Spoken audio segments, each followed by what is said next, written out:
یا ایھا الذین آمنوا استعینوا بالصبر والصلاۃ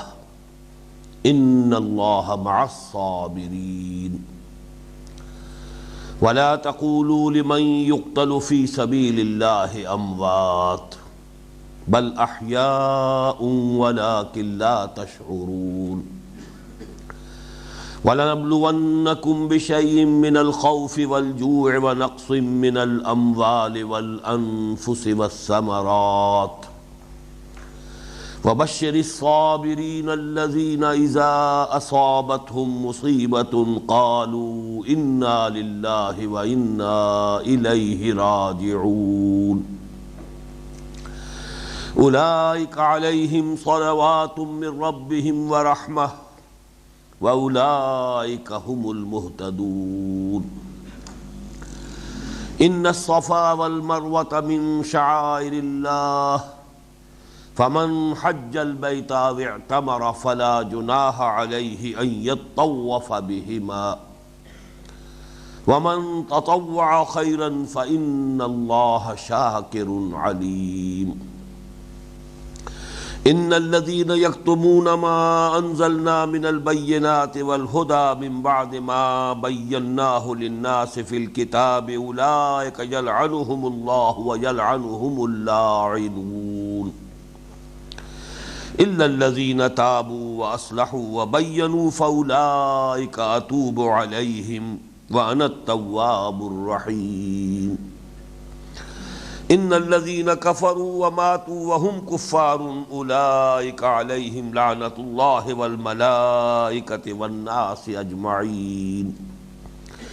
خالدين فيها لا يخفف عنهم العذاب ولا هم ينظرون وإلهكم إله واحد لا إله إلا هو الرحمن الرحيم صدق الله العظيم رب اشرح لي صدري ويسر لي امري واحلل عقدة من لساني يفقهوا قولي اللهم ربنا الهمنا رشدنا واعذنا من شرور انفسنا اللهم ارنا الحق حقا وارزقنا اتباعه وارنا الباطل باطلا وارزقنا اجتنابه اللهم وفقنا لما تحب وترضى اللهم ربنا اجعلنا من عبادك الصابرين آمین یا رب العالمین۔ یہ سورہ بقرہ کا 19واں رکوع ہے جو ابھی میں نے تلاوت کیا اور آپ نے سماعت فرمایا،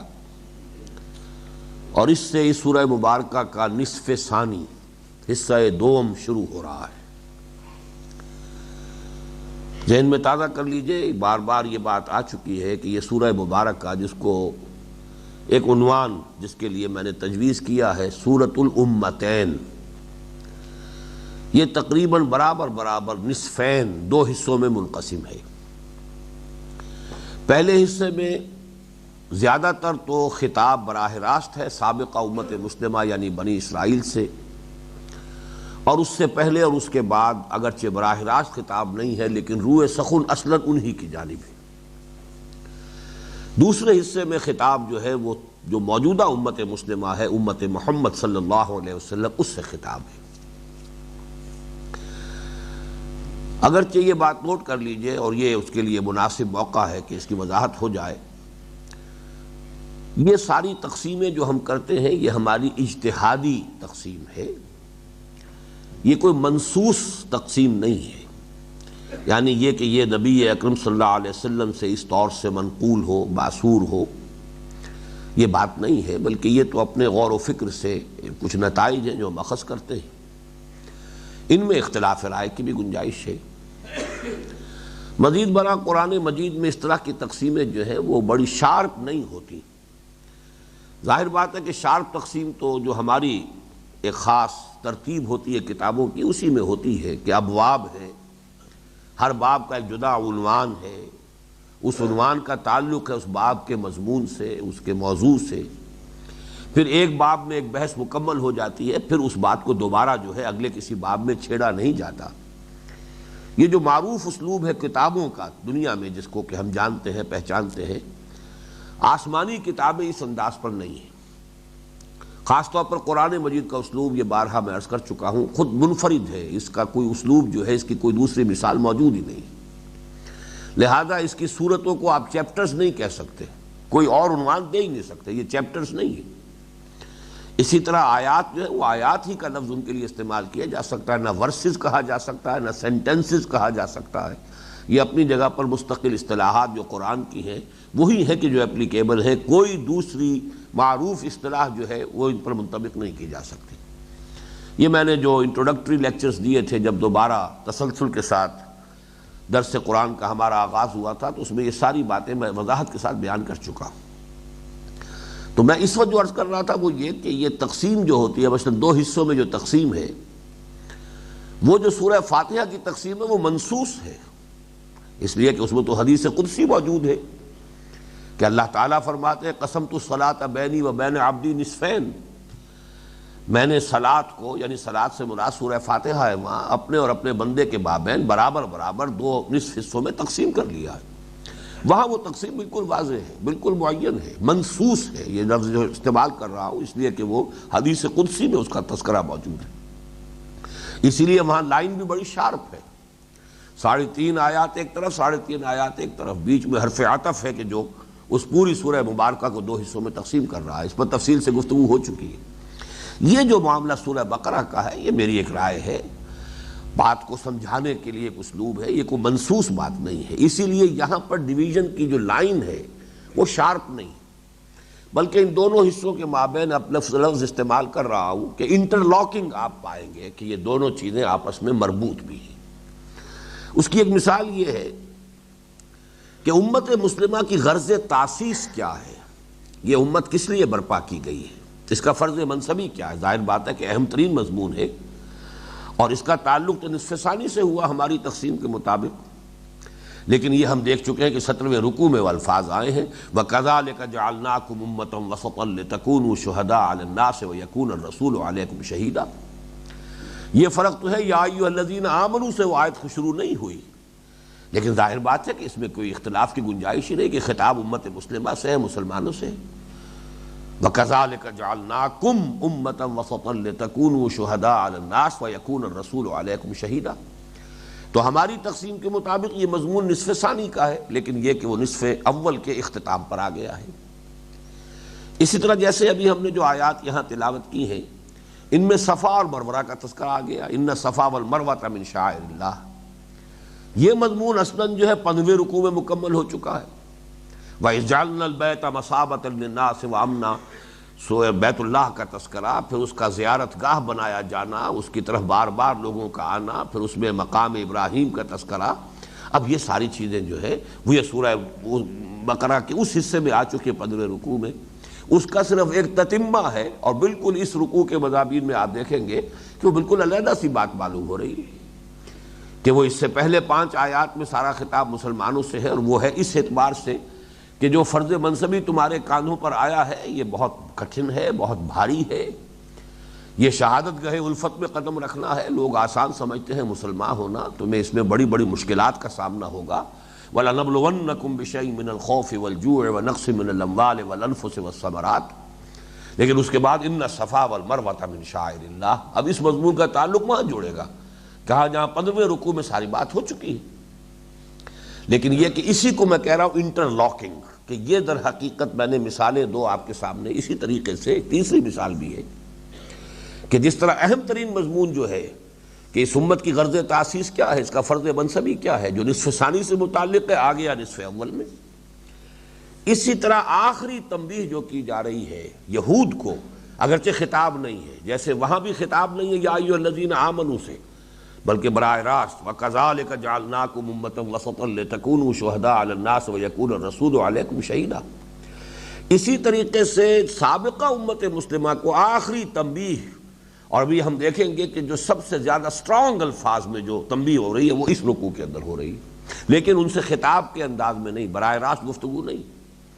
وہ لوگ کہ جو ان چیزوں کو چھپا لیں کہ جو ہم اپنی کتابوں میں بیان کر چکے ہیں، جس کی وضاحت کر چکے ہیں لوگوں کے ہدایت کے لیے، رہنمائی کے لیے، یہ وہ لوگ ہیں کہ جن پر تمام لعنتیں ہیں اللہ کی اور اس کے رسول کی اور اس کے فرشتوں کی اور تمام انسانوں کی، اور یہ ان لعنت کے اندر، اس پھٹکار میں ہمیشہ ہمیشہ رہیں گے یہاں تذکرہ نہیں ہے الفاظ کے اندر صراحت کے ساتھ کہ یہ بات یہود کے بارے میں کہی جا رہی ہے، لیکن ظاہر بات ہے کہ اس سے مراد جو تحریفیں کی ہیں یہودیوں نے تورات کے اندر کہ جس سے وہ نشانات مٹانے کی کوشش کی ہے کہ حضور کی بعثت سے متعلق پیشن گوئیاں جو ہے ختم کر دی جائیں، حضرت اسماعیل کے ذبیح اللہ ہونے کے نشانات مٹا دیے جائیں، مروہ کے قربان گاہ ہونے کا نشان مٹا دیا جائے، موریہ نام کی ایک جگہ جو ہے وہ بیت المقدس کے اندر اس کا نام رکھ دیا گیا، مروہ سے موریہ بنا دیا گیا، بکہ سے وادی بکا بنا دیا گیا، وہ لبنان کی ایک وادی بن گئی ہے۔ یہ ساری تحریفات جو کی ہے اس کے اوپر آخری تنبیہ جو ہے جو بہت ہی سخت الفاظ میں ہے، اولئک یلعنہم اللہ ویلعنہم اللاعنون، ان پر لعنت ہے اللہ کی اور تمام لعنت کرنے والوں کی۔ اور اس کے بعد اس تمام لعنت کرنے والوں میں مزید وضاحت ہو رہی ہے، اللہ کی لعنت، فرشتوں کی لعنت، تمام انسانوں کی لعنت، اور وہ اس لعنت میں ہمیشہ ہمیشہ رہیں گے، الا یہ کہ توبہ کر لیں، اصلاح کر لیں، کتمان حق کا جو جرم ابھی تک کرتے آئے ہیں اس سے تائب ہو جائیں، اور پھر یہ کہ جو حقائق ہیں تورات کے انہیں واضح کریں، بیان کریں۔ تو یہ میں نے آپ کے سامنے جو ایک مضمون واضح کیا وہ یہ ہے کہ اگرچہ یہ دو حصے ہیں اور بڑے کلیئر ہیں، سابقہ حصے میں خطاب یا براہ راست 10 رکوع تو مسلسل 10 رکوع وہ ہیں جہاں براہ راست خطاب انہی سے، اس سے پہلے اس کے بعد بھی روح سخن اصلاً ان کی جانب۔ دوسرے حصے میں سارا خطاب کا رخ جو ہے وہ امت مسلمہ سے ہے، اور یہ جیسا کہ میں نے عرض کیا آخری تذکرہ ہے یہ کہ جو اس رکوع میں آ رہا ہے یہود کا بغیر نام لیے ہوئے، باقی اس کے بعد کوئی تذکرہ اس سورہ مبارکہ میں آپ کو نہیں ملے گا۔ اس کے بعد تو پھر تذکرہ جو ہے ان کا آئے گا اگر تنقیدی انداز میں تو وہ سورہ آل عمران میں آئے گا، اس کے بعد جو ہے سورہ نساء میں آئے گا، سورہ مائدہ میں آئے گا۔ اس سورہ مبارکہ میں باقی سارا حصہ جو ہے وہ مسلمانوں سے خطاب پر مشتمل ہے۔ دوسری بات یہ کہ اس حصے میں مضامین کی ترتیب جو ہے وہ بہت ہی ایک پیکیولر انداز میں ہے، جس کے لیے کہ الحمدللہ ایک تشبیہ میرے ذہن میں آئی تھی 1977 میں، اور آج بھی میں سمجھتا ہوں کہ شاید اس سے بہتر کوئی تشبیہ اس حصہ ثانی میں مضامین کی ترتیب کے ضمن میں کوئی تشبیہ ممکن نہیں۔ آج بھی میرا اس پر انشراح ہے۔ اصل میں سن 77 میں ریڈیو پاکستان والوں نے ایک پروگرام مجھے دیا تھا بہت ہی اصرار کر کے، تو چنانچہ 15 پارے جو ہے قرآن حکیم کے اس کی صورتوں کے مضامین کا ایک تجزیہ، یہ ایک روز ایک میں نے تقریر کی تھی، 15 تقریریں جو ہے پھر وہ شائع کر دی گئیں، اب وہ موجود ہیں، قرآن حکیم کی صورتوں کے مضامین کا اجمالی تجزیہ کے نام سے کتاب موجود ہے۔ اس میں پہلی مرتبہ یہ تشبیہ جو ہے میرے قلم سے نکلی تھی، اور وہ یہ ہے کہ پہلے حصے میں تو ہم نے دیکھا تھا کہ ہم نے 3 حصوں میں ورٹیکلی ڈیوائیڈ کیا تھا، اسے ورٹیکل پولرائزیشن اور ہاریزونٹل پولرائزیشن، یہ 2 الفاظ جو ہمارے ہاں آج کل مستعمل ہیں، ان کے حوالے سے یہ فرق جو ہے نمایاں طور پہ سمجھ میں آتا ہے کہ ہمارے معاشرے کی ایک ورٹیکل پولرائزیشن ہے، صوبائیت، علاقائیت، یہ علاقہ جو ہے بلوچستان ہے اور یہ سندھ ہے، اور یہ ورٹیکل پولرائزیشن ہے، صوبائیت یا علاقہ پرستی۔ ایک ہے ہاریزونٹل، ایک ہی ملک کے ایک ہی صوبے میں طبقات ہیں، ہیوز ہیں، ہیو ناٹس ہیں، یا اور جو بھی اس طرح کے طبقات ہوں گے، یہ ہاریزونٹل ہے، یہ تو ایک ہی صوبے کے اندر مختلف طبقات موجود ہیں۔ تو یوں سمجھیے کہ پہلے حصے کو 3 حصوں میں تقسیم کیا ہم نے، تو ورٹیکل پولرائزیشن ہے، 4 رکوع تمہیدی، اس کے بعد 10 رکوع جن میں براہ راست خطاب بنی اسرائیل سے، پھر 4 رکوع تحویلی۔ یہاں اس طرح کی آپ کو کوئی ڈویژن نہیں ملے گی بقیہ اس حصے کے اندر، بلکہ یہاں 4 مضامین کی لڑیاں آپس میں بٹی ہوئی ہیں، لیکن ان 4 مضامین کو آپ پہلے آئیڈینٹیفائی کر لیں اور اس تشبیہ کو سمجھ لیں۔ فرض کیجئے ایک رسی ہے، اور وہ رسی جو ہے وہ ظاہر بات ہے کہ لڑیاں ہوتی ہیں جنہیں بٹ کر آپس میں تو اس رسی کو بنایا جاتا ہے۔ تو فرض کیجئے کہ ایک جو اس میں لڑی ہے وہ سرخ رنگ کی ہے، ایک نیلی ہے، ایک پیلی ہے، ایک ہری ہے۔ اب جب وہ رسی کی شکل میں بٹی گئی آپس میں تو آپ کو کوئی رنگ بھی مسلسل نظر نہیں آئے گا، بلکہ کٹے پھٹے نظر آئیں گے، اس لیے کہ وہ تو آپس میں بٹی گئی ہیں۔ تو ابھی سرخ نظر آیا ہے، اس کے بعد نیلا نظر آیا ہے، پھر پیلا نظر آیا، پھر ہرا نظر آیا، پھر سرخ نظر آ گیا ہے، پھر پیلا ہے، پھر ہرا ہے۔ تو اس طریقے سے کٹے پھٹے تو ہیں، لیکن اگر آپ اس رسی کی اس جو لڑیاں ہیں ان کو کھول دیں گے تو ہر لڑی آپ کو علیحدہ ایک مسلسل معلوم ہوگی، اس کے اندر کوئی انٹرپشن نہیں ہے، لیکن آپس میں بٹے جانے کی وجہ سے وہ رنگ جو ہے آپ کو تسلسل کے ساتھ نظر نہیں آتے۔ وہ 4 لڑیاں کیا ہیں؟ 2 ضرب 2۔ ایک ہے شریعت محمدی صلی اللہ علیہ وسلم، شریعت اسلامی، اس کا گویا کہ تانا بانا ہے کہ جو اس حصے کے اندر شروع ہو رہا ہے۔ اسی لیے اس کے لیے لفظ جو میں نے استعمال کیا وہ بلو پرنٹ ہے. جیسے کوئی عمارت بنتی ہے اس کا پہلے نقشہ بنتا ہے، بلو پرنٹ ہے، وہ اس کے اوپر پھر تعمیر ہوتی ہے، پھر تفاصیر اس کی ورک آؤٹ کی جاتی ہیں، اسٹرکچرل ڈیٹیلز ہوتی ہیں، پھر آرکیٹیکچرل جو ہے اس کی ڈیٹیلز ہوں گی، لیکن اصل شے ہے بلو پرنٹ، وہ جو نیلے کاغذ کے اوپر پہلا خاکہ بنتا ہے. تو یوں سمجھیے کہ شریعت محمدی صلی اللہ علیہ وسلم کا بلو پرنٹ ہے کہ جو اس حصے کے اندر یہ جو 22 رکوع ہے تقریباً اب 19ویں سے شروع ہو کر اور 40ویں تک، اس میں 2 لڑیاں تو ہیں کہ جو شریعت سے متعلق ہیں، اور وہ 2 لڑیاں کیا؟ عبادات اور معاملات. صوم کے بارے میں احکام آئیں گے، حج کے بارے میں احکام آئیں گے، نماز کے بارے میں کچھ احکام آئیں گے. یہ سارے احکام عبادات سے متعلق ہیں. معاملات وراثت کا قانون ہے، یا اور جو طلاق اور نکاح اور طلاق اور عدت اور یہ تمام چیزیں اس سے متعلق احکام ہیں. یہ احکام جو ہے شریعت کے 2 لڑیاں تو اس کی سمجھ لیجئے، عبادات اور معاملات. اور 2 لڑیاں ہیں جہاد کی، جہاد بالمال یعنی انفاق، اور جہاد بالنفس یعنی قتال، جنگ. تو یہ 2 لڑیاں، قتال فی سبیل اللہ، انفاق فی سبیل اللہ، 2 لڑیاں یہ ہیں. اور عبادات سے متعلق احکام اور معاملات سے متعلق معاشرتی احکام، ان 4 کو آپ دیکھیں گے کہ ابھی ایک مضمون آ جائے گا، پھر دوسرا آ جائے گا، پھر پہلا آ جائے گا، پھر تیسرا آ جائے گا. اس طریقے سے وہ جو ہے وہ رسی جو ہے کہ جس کے اندر وہ 4 لڑیاں جو ہیں بٹی ہوئی ہیں، تو کٹی پھٹی جو ہے نظر آتے ہیں رنگ مختلف، لیکن اصل میں یہ اپنی جگہ پر ہر لڑی بڑی کنٹینیوس ہے. یہ اس میں ترتیب جو ہے اپنے ذہن میں رکھیے، اور اس کو اب آپ دیکھتے جائیں گے آگے جیسے جیسے ہم چلیں گے. البتہ اس میں ایک چیز کا اور اضافہ کر لیجئے کہ یہ 4 لڑیاں تو ہے بہت اہم. البتہ یہ تشبیہ بھی میں نے اسی میں شامل کی ہے کہ جیسے جب آپ کپڑا بنتے ہیں تو اس کا ایک تانا بانا ہوتا ہے. فرض کیجئے اس تانے بانے میں آپ نے کوئی اور جو ہے دھاگا استعمال نہیں کیا، لیکن اسی بنتی کے اندر کچھ پھول آپ نے بنا دیے. تو اس سورہ مبارکہ میں کچھ وقفے کے بعد بہت بڑے بڑے پھول ہیں. یہ پھول سمجھیے کہ حکمت دین کے اہم ترین خزانے ہیں. یہ بڑی عظیم آیات ہیں، طویل بھی ہیں. آیت البر آئے گی سب سے پہلے، بلکہ اس سے پہلے آیت الآیات. ایک آیت میں اتنے نیچرل فینومینا قرآن مجید کے اندر دوسری مثال نہیں ہے. ان فی خلق السماوات والارض واختلاف اللیل والنہار والفلک التی تجری فی البحر بما ينفع الناس وما انزل اللہ من السماء من ماء فاحیا به الارض بعد موتها وبث فيها من كل دابة وتصريف الرياح والسحاب المسخر بين السماء والارض لآیات لقوم یعقلون. اس کے لیے میں نے عنوان تجویز کیا آیت الآیات. آگے چلیں گے تو پھر لیس البر ان تولوا وجوہکم، یہ آیت البر جو ہمارے منتخب نصاب کا درس نمبر 2 ہے، نہایت عظیم آیت. اسی طریقے سے آپ کو ایک آیت ملے گی اس میں آیت الکرسی، توحید کا عظیم ترین خزانہ ہے. یہ حکمت دین کے بڑے بڑے خزانے. اسی طرح آیت الدین آئے گی، معاملات کے اندر جو ہے قرض کا لین دین، معاشی معاملات کے اندر یہ نہایت اہم ہے. اور آپ دیکھیں گے بڑی طویل، بلکہ طویل ترین آیت قرآن مجید کی وہ آیت الدین ہے، 39ویں رکوع میں. تقریباً پورا رکوع اور بڑا لمبا رکوع ہے وہ اس تقریباً ایک آیت پر، اس لیے کہ ایک دوسری آیت اور ہے اس میں، باقی یہ کہ پورا رکوع جو ایک آیت جو ہے اسے آکوپائی کیے ہوئے.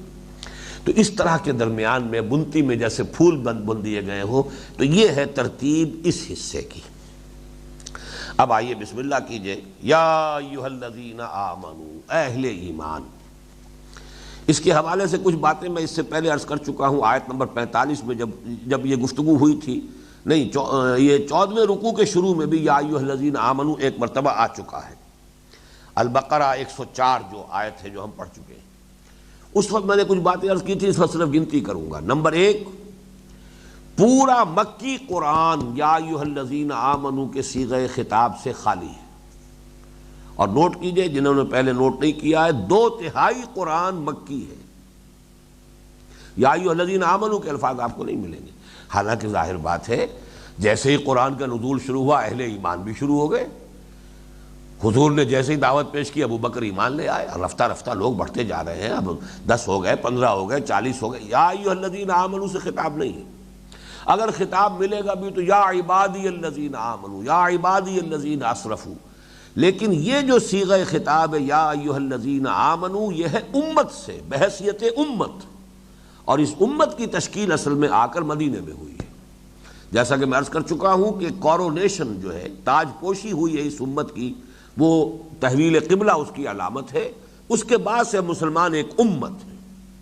کنتم خیر امت اخرجت للناس، تم ہو گئے ہو اب بہترین امت کی جو نکالی گئی ہے لوگوں کے لیے۔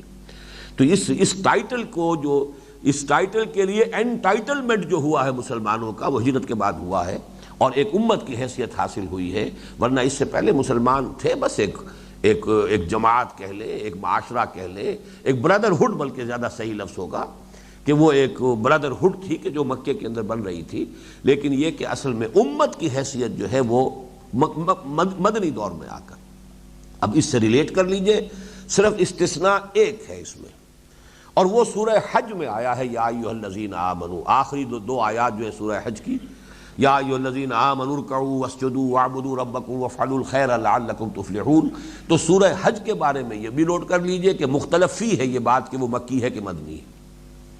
اگرچہ میرے نزدیک وہ مکی صورت ہے، البتہ اس میں کچھ آیات مدنی ہیں، اور مدنی سے بھی زیادہ صحیح رائے یہ ہے کہ وہ برزخی ہیں، بئی معنی کہ نہ مکی ہے نہ مدنی ہے، بلکہ اثناء سفر ہجرت میں نازل ہوئی ہیں محمد الرسول اللہ صلی اللہ علیہ وسلم پر۔ میرے نزدیک یہ آخری دو آیات اور اس کے علاوہ درمیان میں جو آیات آئی ہیں، الذین ان مکناہم فی الارض اقاموا الصلاۃ اور اذن للذین یقاتلون بانہم ظلموا، اذن قتال والی آیات، اور الذین ان مکناہم فی الارض اقاموا الصلاۃ وآتوا الزکاۃ وامروا بالمعروف ونہوا عن المنکر، یہ گویا کہ حضور کا مینیفیسٹو تھا صلی اللہ علیہ وسلم، جو اللہ کی طرف سے دیا گیا ہے کہ اب جو آپ جا رہے ہیں مدینے میں، اور وہاں آپ کا داخلہ ہی ہوگا بے تاج بادشاہ کی حیثیت سے، وہاں فوری طور پر مسلمانوں کا اپنا ایک معاشرہ، اپنا ایک نظام وجود میں آ جائے گا۔ تو یہ ہے اس کے basic principles of policy, directive principles of policy کیا ہیں؟ الذین ان مکناہم فی الارض اقاموا الصلاۃ وآتوا الزکاۃ وامروا بالمعروف ونہوا عن المنکر۔ تو واحد استثناء پورے مکی قرآن میں یا ایھا الذین آمنوا کے الفاظ کا سورہ حج کی لاسٹ بٹ ون آیت ہے، آیت نمبر 77، اور وہ صورت جو ہے جیسا کہ میں نے عرض کیا مختلف فی ہے کہ وہ مکی ہے یا مدنی، لہذا وہ اصول قائم رہا میرا کہ پورا مکی قرآن 2/3 یا ایھا الذین آمنوا کے الفاظ سے خالی ہے۔ یا ایھا الذین آمنوا صیغہ خطاب ہے امت مسلمہ کے لیے، اور یہ صرف مدنی صورتوں میں ہے۔ مدنی صورتوں میں سورہ بقرہ پہلی ہے، ایک مرتبہ اس میں پہلے جو ہے آ چکا ہے آیت نمبر 104 میں، یا ایھا الذین آمنوا لا تقولوا راعنا وقولوا انظرنا واسمعوا، اے مسلمانوں یہ یہودیوں کی جو سازش ہے اور یہ شرارتیں کر رہے ہیں، اس کا توڑ یہ ہے کہ تم یہ رائنا کا لفظ ہی استعمال نہ کرو، اس کو اپنی مجلسی لغت سے خارج کر دو، بلکہ تم انظرنا کہا کرو جب بھی ضرورت ہو، اور کوشش کرو توجہ سے سنو تاکہ ضرورت ہی نہ ہو کہ حضور سے یہ کہنا پڑے کہ حضور ذرا دوبارہ فرمائیے، حضور ہماری رعایت فرمائیے، حضور جو ہے ذرا ہمیں مہلت دیجئے کہ ہم بات کو سمجھ سکیں۔ توجہ سے سنو گے تو پہلی مرتبہ سننے سے بات واضح ہو جائے گی۔ تو وہاں آیا، لیکن یہ جیسا کہ میں نے ایک ضمنی بات تھی، اصل میں جہاں سے امت کو خطاب شروع ہو رہا ہے وہ یہ مقام ہے کہ جو اب اس وقت ہم پڑھ رہے ہیں، یا ایھا الذین آمنوا استعینوا بالصبر والصلاۃ۔ دوسری بات یہ نوٹ کیجئے کہ پہلا ہی جو لفظ آیا ہے، اے اہل ایمان مدد حاصل کرو نماز سے اور صبر سے، تو نوٹ کیجئے کہ سابقہ امت مسلمہ سے جہاں خطاب شروع ہوا تھا، 5ویں رکوع کا اختتام بھی انہی الفاظ سے ہوا تھا، وَاسْتَعِینُوا بِالصَّبْرِ وَالصَّلَاةِ وَإِنَّهَا لَكَبِیرَةٌ إِلَّا عَلَى الَّذِینَ خَاشِعِینَ إِلَّا عَلَى الْخَاشِعِینَ الَّذِینَ يَظُنُّونَ أَنَّهُم مُّلَاقُو رَبِّهِمْ وَأَنَّهُمْ إِلَیہِ رَاجِعُونَ۔ تو یہ جو وَاسْتَعِینُوا بِالصَّبْرِ وَالصَّلَاةِ، تو یہ بھی سملیرٹی ذہن میں رکھیے، سابقہ امت مسلمہ کو خطاب جہاں دعوت کا انداز ہے وہ صرف 5واں رکوع تھا، اور اس 5ویں رکوع کا اختتام اسی پر ہو رہا ہے، مدد حاصل کرو، اس لیے کہ آسان کام نہیں ہے، اس اپنی قوم پرستی کے خول سے باہر نکلنا آسان کام نہیں ہے۔ یہ آج بھی ہمیں اندازہ ہوتا ہے، مشرقی پاکستان میں انتہائی دیندار عناصر بھی قوم پرستی کے خول سے باہر نہیں نکل سکے تھے۔ آج بھی آپ سندھ میں جا کر دیکھ لیجئے کہ سندھ میں نہایت دیندار لوگ بھی وہ جو سندھی نیشنلزم کا خول ہے اس سے باہر نہیں نکل پا رہے۔ یہ خول بڑا سخت ہوتا ہے، تو چونکہ یہ قوم پرستی کا جو ہے خول تھا بنی اسرائیل کے لیے کہ ہم ایک نسل ہے، اعلیٰ نسل ہے، we are the chosen people of the lord, اب یہ جو رسالت ہے، رسالت محمدی، آخری رسالت اللہ کی جو ہے، ختم نبوت کا تاج رکھ دیا گیا ایک امی شخص پر، وہ ہماری قوم میں سے نہیں ہے، یہ تو بڑے گھٹیا لوگ ہیں، ان پڑھ لوگ ہیں، اجڑ لوگ ہیں، گوار لوگ ہیں، نہ ان کے پاس کتاب، نہ ان کے پاس شریعت، نہ ان کے اندر کوئی تہذیب، نہ کوئی علم اور فن، کچھ بھی نہیں۔ اس قوم میں سے اللہ تعالیٰ نے محمد الرسول اللہ کو اٹھا دیا۔ ایک بڑا امتحان بن گیا ان کے لیے، کسی بھی غیر اسرائیلی کی نبوت کو تسلیم کرنا بہت بڑا امتحان۔ اس حوالے سے فرمایا کہ جو دعوت دی جا رہی ہے، یا بنی اسرائیل اذکروا نعمتی التی انعمت علیکم واوفوا بعہدی اوف بعہدکم وایایا فارہبون وآمنوا بما انزلت مصدقا لما معکم ولا تکونوا اول کافر بہ ولا تشتروا بآیاتی ثمنا قلیلا وایایا فارہبون۔ اب نوٹ کیجئے کہ اس کے اختتام پر کہا واستعینوا بالصبر والصلاۃ، یہ بھاری پتھر جو ہے چوم کر نہ رکھ دو، اسے اٹھانا ہے تمہیں، اٹھانے کے لیے جو تمہیں قوت ارادی کی تقویت کے لیے چیزیں درکار ہیں، صبر اور نماز۔ واستعینوا بالصبر والصلاۃ وانھا لکبیرۃ۔ اب یہ کہ دوسرا میں اس تفصیل میں نہیں جانا چاہتا، تو گویا کہ سابقہ امت کو بھی جب دعوت اسلام دی گئی تو وہ پوری گفتگو جو ہے کنکلوڈ ہوئی ہے اسی پر واستعینوا بالصبر والصلاۃ۔ نئی امت مسلمہ سے خطاب براہ راست شروع ہوا ہے تو وہیں سے وہی ڈور کا سرا وہاں سے جو ہے ملا دیا گیا، یا ایھا الذین آمنوا استعینوا بالصبر والصلاۃ۔ اب اس پر غور کیجئے، مدد حاصل کرو صبر کے ساتھ اور نماز کے ساتھ۔ پہلی چیز اس میں خود بخود ایک امپلائڈ چیز ہے، کس شے پر مدد حاصل کرو، کس شے کے لیے مدد حاصل کرو۔ مدد چاہیے کسی کام کے لیے، آپ کے سامنے کوئی بڑا کوئی مشن ہے، کوئی مقصد ہے، کوئی بہت بڑی ذمہ داری ہے جس کو ادا کرنا، اس کے لیے مدد چاہیے۔ یہ مدد کس بات پر حاصل کرنی ہے؟ وہ ہے وَكَذَلِكَ جَعَلْنَاكُمْ أُمَّةً وَسَطًا لِتَكُونُوا شُهَدَاءَ عَلَى النَّاسِ وَيَكُونَ الرَّسُولُ عَلَيْكُمْ شَهِيدًا، کہ ایک بڑی اہم ذمہ داری تمہارے کاندھوں پر آ گئی ہے۔ جیسے خود حضور سے جب وحی کا آغاز ہو رہا ہے تو فرمایا گیا تھا اِنَّا سَنُلْقِي عَلَيْكَ قَوْلًا ثَقِيلًا، اے محمد صلی اللہ علیہ وسلم تیاری کر لیجئے۔ وہ تیاری ہے قیام اللیل کی شکل میں، یا ایھا المزمل قم اللیل الا قلیلا نصفہ او انقص منہ قلیلا او زد علیہ ورتل القرآن ترتیلا۔ یہ ساری تیاری کس لیے ہے؟ انا سنلقی علیک قولا ثقیلا، بڑی بھاری ذمہ داری آپ پر آنے والی ہے۔ اور وہ ذمہ داری اگلی صورت میں آ گئی، یا ایھا المدثر قم فانذر وربک فکبر، اے لحاف میں لپٹ کر لیٹنے والے صلی اللہ علیہ وسلم اب کھڑے ہو جاؤ، کمر کس لو، انذار سے اپنی دعوت کا، اپنے مشن کا آغاز کرو، خبردار کرو لوگوں کو، سوئے ہوئوں کو جگاؤ، اور اپنے رب کی تکبیر، اللہ کی تکبیر، اللہ کے رب کی دین کی تکبیر، اللہ کے دین کو بڑا بنانا، قائم کرنا، نافذ کرنا، اس کے لیے کمر کس لو۔ یہ ذمہ داری اب اے مسلمانوں تمہارے کندھوں پر آ گئی ہے۔ وَكَذَلِكَ جَعَلْنَاكُمْ أُمَّةً وَسَطًا لِتَكُونُوا شُهَدَاءَ عَلَى النَّاسِ وَيَكُونَ الرَّسُولُ عَلَيْكُمْ شَهِيدًا۔ تو رسول کو تیاری کرائی گئی، قُمِ اللَّيْلَ إِلَّا قَلِيلًا نِصْفَهُ أَوِ انقُصْ مِنْهُ قَلِيلًا أَوْ زِدْ عَلَيْهِ وَرَتِّلِ الْقُرْآنَ تَرْتِيلًا۔ تو تم بھی اس بھاری بوجھ کو ایسے ہی نہیں اٹھا سکو گے جب تک کہ اس کے لیے تیاری نہ کرو، مدد حاصل نہ کرو۔ اور یہ مدد تمہیں پہم حاصل کرنی ہے دو چیزوں، صبر، تحمل پیدا کرو اپنے اندر۔ اور اس تحمل کا اصل تعلق کس چیز سے ہے یہ آگے چل کر اسی رکوع میں واضح ہو جائے گا، کہ جب کبھی بھی ان پر کوئی مصیبت نازل ہوتی ہے قالوا انا للہ و انا الیہ راجعون، یہ تحمل اور صبر پیدا ہوتا ہے آخرت پر یقین کے نتیجے میں۔ اگر معلوم ہو کہ یہ موت جو ہے دنیا میں سب سے بڑی آفت جو انسان پر آ سکتی ہے وہ موت ہے، اور کیا ہوگا، لیکن اگر موت کے بارے میں یہ تصور جو ہے بدل گیا کہ یہ میری زندگی کا یا میرے وجود کے خاتمے کا نام نہیں ہے، موت ایک زندگی کا وقفہ ہے، یعنی آگے بڑھیں گے دم لے کر، یہ تو در حقیقت اپنے محبوب سے ملاقات کا شاہدرہ ہے۔ اللہ اگر تمہارا محبوب ہے تو در حقیقت یہ جو کوئی فصل ہے، یہ جو ہجر کا دور ہے، یہ تمہاری دنیاوی زندگی کا کہ کچھ حجابات طاری ہیں، غیب کا پردہ حائل ہے تمہارے اور رب کے مابین، تو یہ تو پردہ اٹھے گا۔ یہ تو بالکل جیسا کہ میں نے ابھی حال ہی میں پھر ہم نے وہ مضمون پڑھا ہے حقیقت زندگی، تو اس میں الفاظ میرے قلم سے یہ نکلے ہوئے ہیں، اور یہ سن 66 کا میرا مضمون ہے کہ موت حجلہ عروسی میں داخلے سے زیادہ خوش آئند معلوم ہو۔ ایمان کا تو در حقیقت مظہر یہ ہے کہ جتنی انسان میں اشتیاق ہوتا ہے شب عروسی میں کہ جا کر اب جو ہے وہ داخل ہونا حجلہ عروسی کے اندر، اسی طرح کا شوق ہونا چاہیے ایک بندہ مومن میں کہ اب ملاقات ہے اللہ کے ساتھ، ہمارا محبوب وہ ہے، ہمارا مطلوب وہ ہے، ہمارا مقصود وہ ہے، تو نشان مرد مومن باتوں گویم چو مرگ آیا تبسم بر لبی اوست۔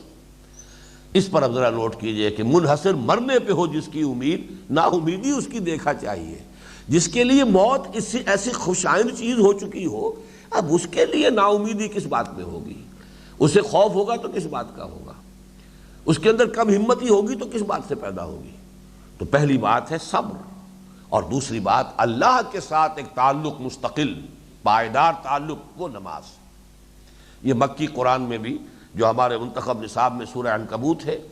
اس کے اندر جو ہدایات کا سلسلہ شروع ہوا ہے کہ امتحانات کے اس دور میں تمہاری قوت کا اور تمہاری استقلال اور استقامت کی اصل بنیاد کیا ہے، تو وہاں پر یہی وَاتْلُ مَا أُوحِیَ إِلَیْکَ مِنَ الْکِتَابِ وَأَقِمِ الصَّلَاةَ إِنَّ الصَّلَاةَ تَنْہَىٰ عَنِ الْفَحْشَاءِ وَالْمُنکَرِ وَلَذِکْرُ اللہِ أَکْبَرُ۔ 21واں پارہ شروع ہوتا ہے اس آیت سے۔ وہی بات یہاں آئی ہے کہ اے مسلمانوں، بڑی بھاری ذمہ داری ہے، دین کی دعوت، دین کی اقامت، دین کی شہادت، اس کی شہادت کا حق ادا کرنا، انفرادی زندگی میں اجتماعی نمونہ پیش کر کے پوری نوع انسانی پر حجت قائم کر دینا کہ وہ یہ نہ کہہ سکے کہ اللہ ہمیں تو پتہ نہیں تیرا دین کیا ہے، ہمیں تو کسی نے تیرے دین کا پیغام پہنچایا نہیں۔ یہ مسلمان جو تیرے دین کے ٹھیکیدار بنے پھرتے تھے، یہ تو بلکہ سب سے بڑی رکاوٹ بن گئے۔ ان کو دیکھ کر تو ہم تیرے دین سے متنفر ہو گئے، ان کو دیکھ کر تیرے دین کی طرف کوئی رغبت پیدا نہیں ہوئی، بلکہ ان کا کردار، ان کے معاملات، ان کا معاشرہ، ان کے جو بھی انفرادی اور اجتماعی جو بھی نقشے ہمارے سامنے آئے، وہ تو قطعاً تیرے دین کی نمائندگی کرنے والے نہیں تھے، تو ہم تک تو وہ دین کا پیغام پہنچا ہی نہیں، تاکہ یہ نہ کہہ سکے نوع انسانی۔ یہ ہے ذمہ داری امت مسلمہ کی۔ اس کے لیے ظاہر بات ہے کہ اگر اس کام کے کرنے کے لیے محمد الرسول اللہ والذین معہ انہیں بڑی بڑی قربانیاں دینی پڑی، مصائب جھیلنے پڑے، تکلیفیں برداشت کرنی پڑی، قربانیاں دینی پڑی، گھر بار چھوڑنے پڑے، کون سی مشقت ہے جو نہیں جھیلی ہے؟ تو پھر اے مسلمانوں، تمہیں بھی یہ سب کچھ کرنا ہوگا، اور اس کے لیے تمہارے دو ہتھیار ہیں، ایمان بالآخرہ جس سے صبر پیدا ہوگا، اور اللہ کے ساتھ ایک تعلق مع اللہ کو قائم اور دائم رکھنے کے لیے، مضبوط رکھنے کے لیے نماز کا قیام۔ یا ایھا الذین آمنوا استعینوا بالصبر والصلاۃ۔ اب یہاں بھی اکثر و بیشتر لوگ جو ہے یہ اس آیت کو یوں پڑھتے ہوئے گزر جائیں گے گویا کہ ان دونوں ہی چیزوں کا حکم دیا جا رہا ہے۔ حکم دیا جا رہا ہے کس کام کے لیے؟ ایک شے ہے کہ جس پر مدد درکار ہے، آپ کسی سے کہتے ہیں بھائی میری مدد کرو، کسی کام کے لیے آپ اس سے مدد طلب کر رہے ہیں، کوئی آپ کے اوپر بھاری ذمہ داری ہے، آپ چاہتے ہیں کہ شیئر کرے کوئی آپ کے ساتھ، کوئی آپ کے اس جو مشقت ہے اس میں آپ کا ساتھی بن جائے، کچھ آپ کا بوجھ وہ بھی اٹھائے، تو مدد طلب کرنا ہوتا ہے کسی مقصد، اور مقصد ذہن میں ہے نہیں، بس نماز۔ اب وہ ذریعہ جو تھا کسی مقصد پر مدد حاصل کرنے کا ذریعہ، وہ مطلوب کے درجے میں آ گیا۔ وہ چیزیں کہ جو در حقیقت مطلوب نہیں ہیں، وہ درکار ہے اس مقصد کو پورا کرنے کے لیے کہ جو ایک ذمہ داری کی حیثیت سے امت مسلمہ کے کاندھوں پر آیا ہے۔ وَكَذَلِكَ جَعَلْنَاكُمْ أُمَّةً وَسَطًا لِتَكُونُوا شُهَدَاءَ عَلَى النَّاسِ وَيَكُونَ الرَّسُولُ عَلَيْكُمْ شَهِيدًا۔ اس کے لیے اے مسلمانوں، یا ایھا الذین آمنوا استعینوا بالصبر والصلاۃ ان اللہ مع الصابرین۔ یقیناً اللہ صبر کرنے والوں کے ساتھ ہے۔ یہ ساتھ جو ہے یہ یعنی اللہ کی نصرت، اللہ کی مدد۔ ویسے یہ کہ اللہ تعالیٰ تمام انسانوں کے ساتھ ہے، ہوا معکم اینما کنتم۔ کوئی انسان بھی جو ہے وہ ظاہر بات ہے کہ نحن اقرب الیہ من حبل الورید، یہ تو معاملہ ہر انسان کے ساتھ ہے، لیکن یہاں جو معیت ہے اس کا تذکرہ در حقیقت ہے اس اعتبار سے کہ اس کی نصرت، اس کی تائید، اس کی مدد یہ تمہارے شامل حال رہے گی، بشرطے کہ صبر اس کا جو تقاضا ہے وہ پورا کرو۔ تھوڑے لوگوں کے لیے نہیں ہے اللہ کا یہ معاملہ، جو خود کم ہمت ہو جائیں اب ان کی اللہ تعالیٰ زبردستی جو ہے پھر وہ ان کو مدد نہیں پہنچاتا۔ اپنا جو کچھ کر سکتے ہو کر گزرو، تب پھر اللہ کی مدد آئے گی۔ یہ ہے قاعدہ، ان تنصروا اللہ ینصرکم ویثبت اقدامکم۔ اگر آپ نے اپنی چیزیں بچا بچا کر رکھی ہوئی ہیں، تو بچا بچا کے نہ رکھ اسے، تیرا آئینہ ہے وہ آئینہ کہ شکست ہو تو عزیز تر ہے نگاہ آئینہ ساز میں۔ اپنا پیسہ بچا کر رکھو، اپنی جو بھی مفادات ہیں اور مصلحتیں ہیں ان کو ہر وقت سامنے رکھو، تو اللہ کی مدد نہیں آئے گی۔ جب تمام چیزوں کو انسان قربان کرنے کے لیے تیار ہو جاتا ہے اللہ کی راہ میں، پھر اللہ کی مدد آتی ہے۔ وَلَا تَقُولُوا لِمَنْ يُقْتَلُ فِي سَبِيلِ اللَّهِ أَمْوَاتٌ، اور مت کہنا اس کو کہ جو قتل کر دیا جائے اللہ کی راہ میں کہ وہ مردہ ہیں۔ پہلی بات تو یہاں یہ نوٹ کیجئے کہ یہاں پر لفظ شہادت کہیں نہیں آ رہا۔ یہ میں نے پہلے بھی جبکہ اس آیت پر غور کر رہے تھے ہم، شہادت کا لفظ قرآن مجید میں مقتول فی سبیل اللہ کے لیے یہ بھی کہا جا سکتا ہے کہ کہیں نہیں آیا، اور کہا جا سکتا ہے کہ ایک جگہ پر سورہ آل عمران کی آیت میں اس کا امکان ہے کہ وہ معنی لے لیے جائیں، وہ بھی امکان ہے،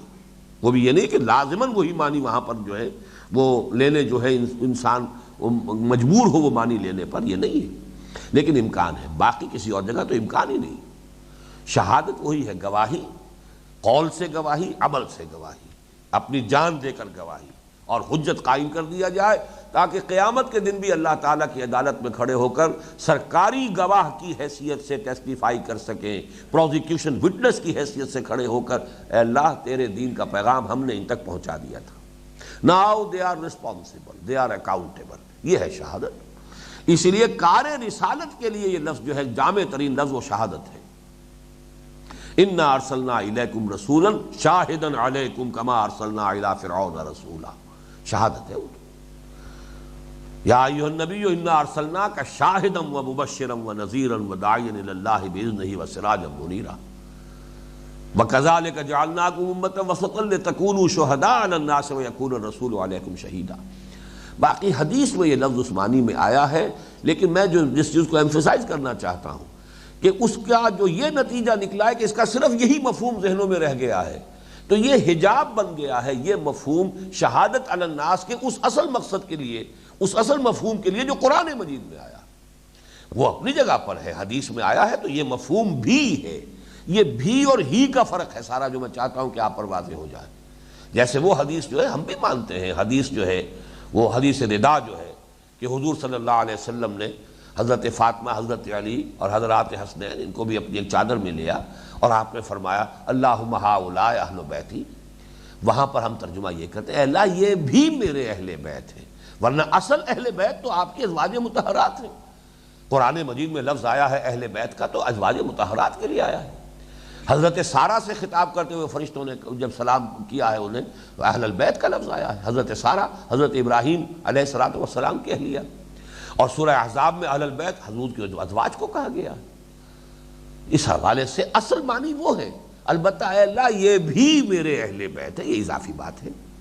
اسی طریقے سے شہادت کا اصل مفہوم وہ ہے جو قرآن بیان کر رہا ہے، یعنی دعوت اور تبلیغ، اور پھر یہ کہ عملی نمونہ پیش کر کے حجت قائم کر دی جائے، حق کی گواہی دی جائے، دے تو بھی محمد کی صداقت کی گواہی، یہ ہے شہادت۔ لیکن یہ کہ جو شخص اس کام کو کرتے ہوئے اپنی جان دے دیتا ہے گویا کہ وہ شہادت کو اس نے کوالیفائی کر لیا آخری درجے میں، اس معنی میں وہ لفظ مقتول فی سبیل اللہ کے لیے استعمال ہوا، لیکن چونکہ وہی تصور سامنے رہ گیا، اصل شہادت علی الناس کا تصور ذہنوں سے نکل گیا۔ تو بعض چیزیں جو ہے وہ حجاب بن گئی ہیں، جیسے ابھی حال ہی میں ہماری تربیت گاہ ہوئی ہے تو تفصیل سے میں نے بیان کیا ہے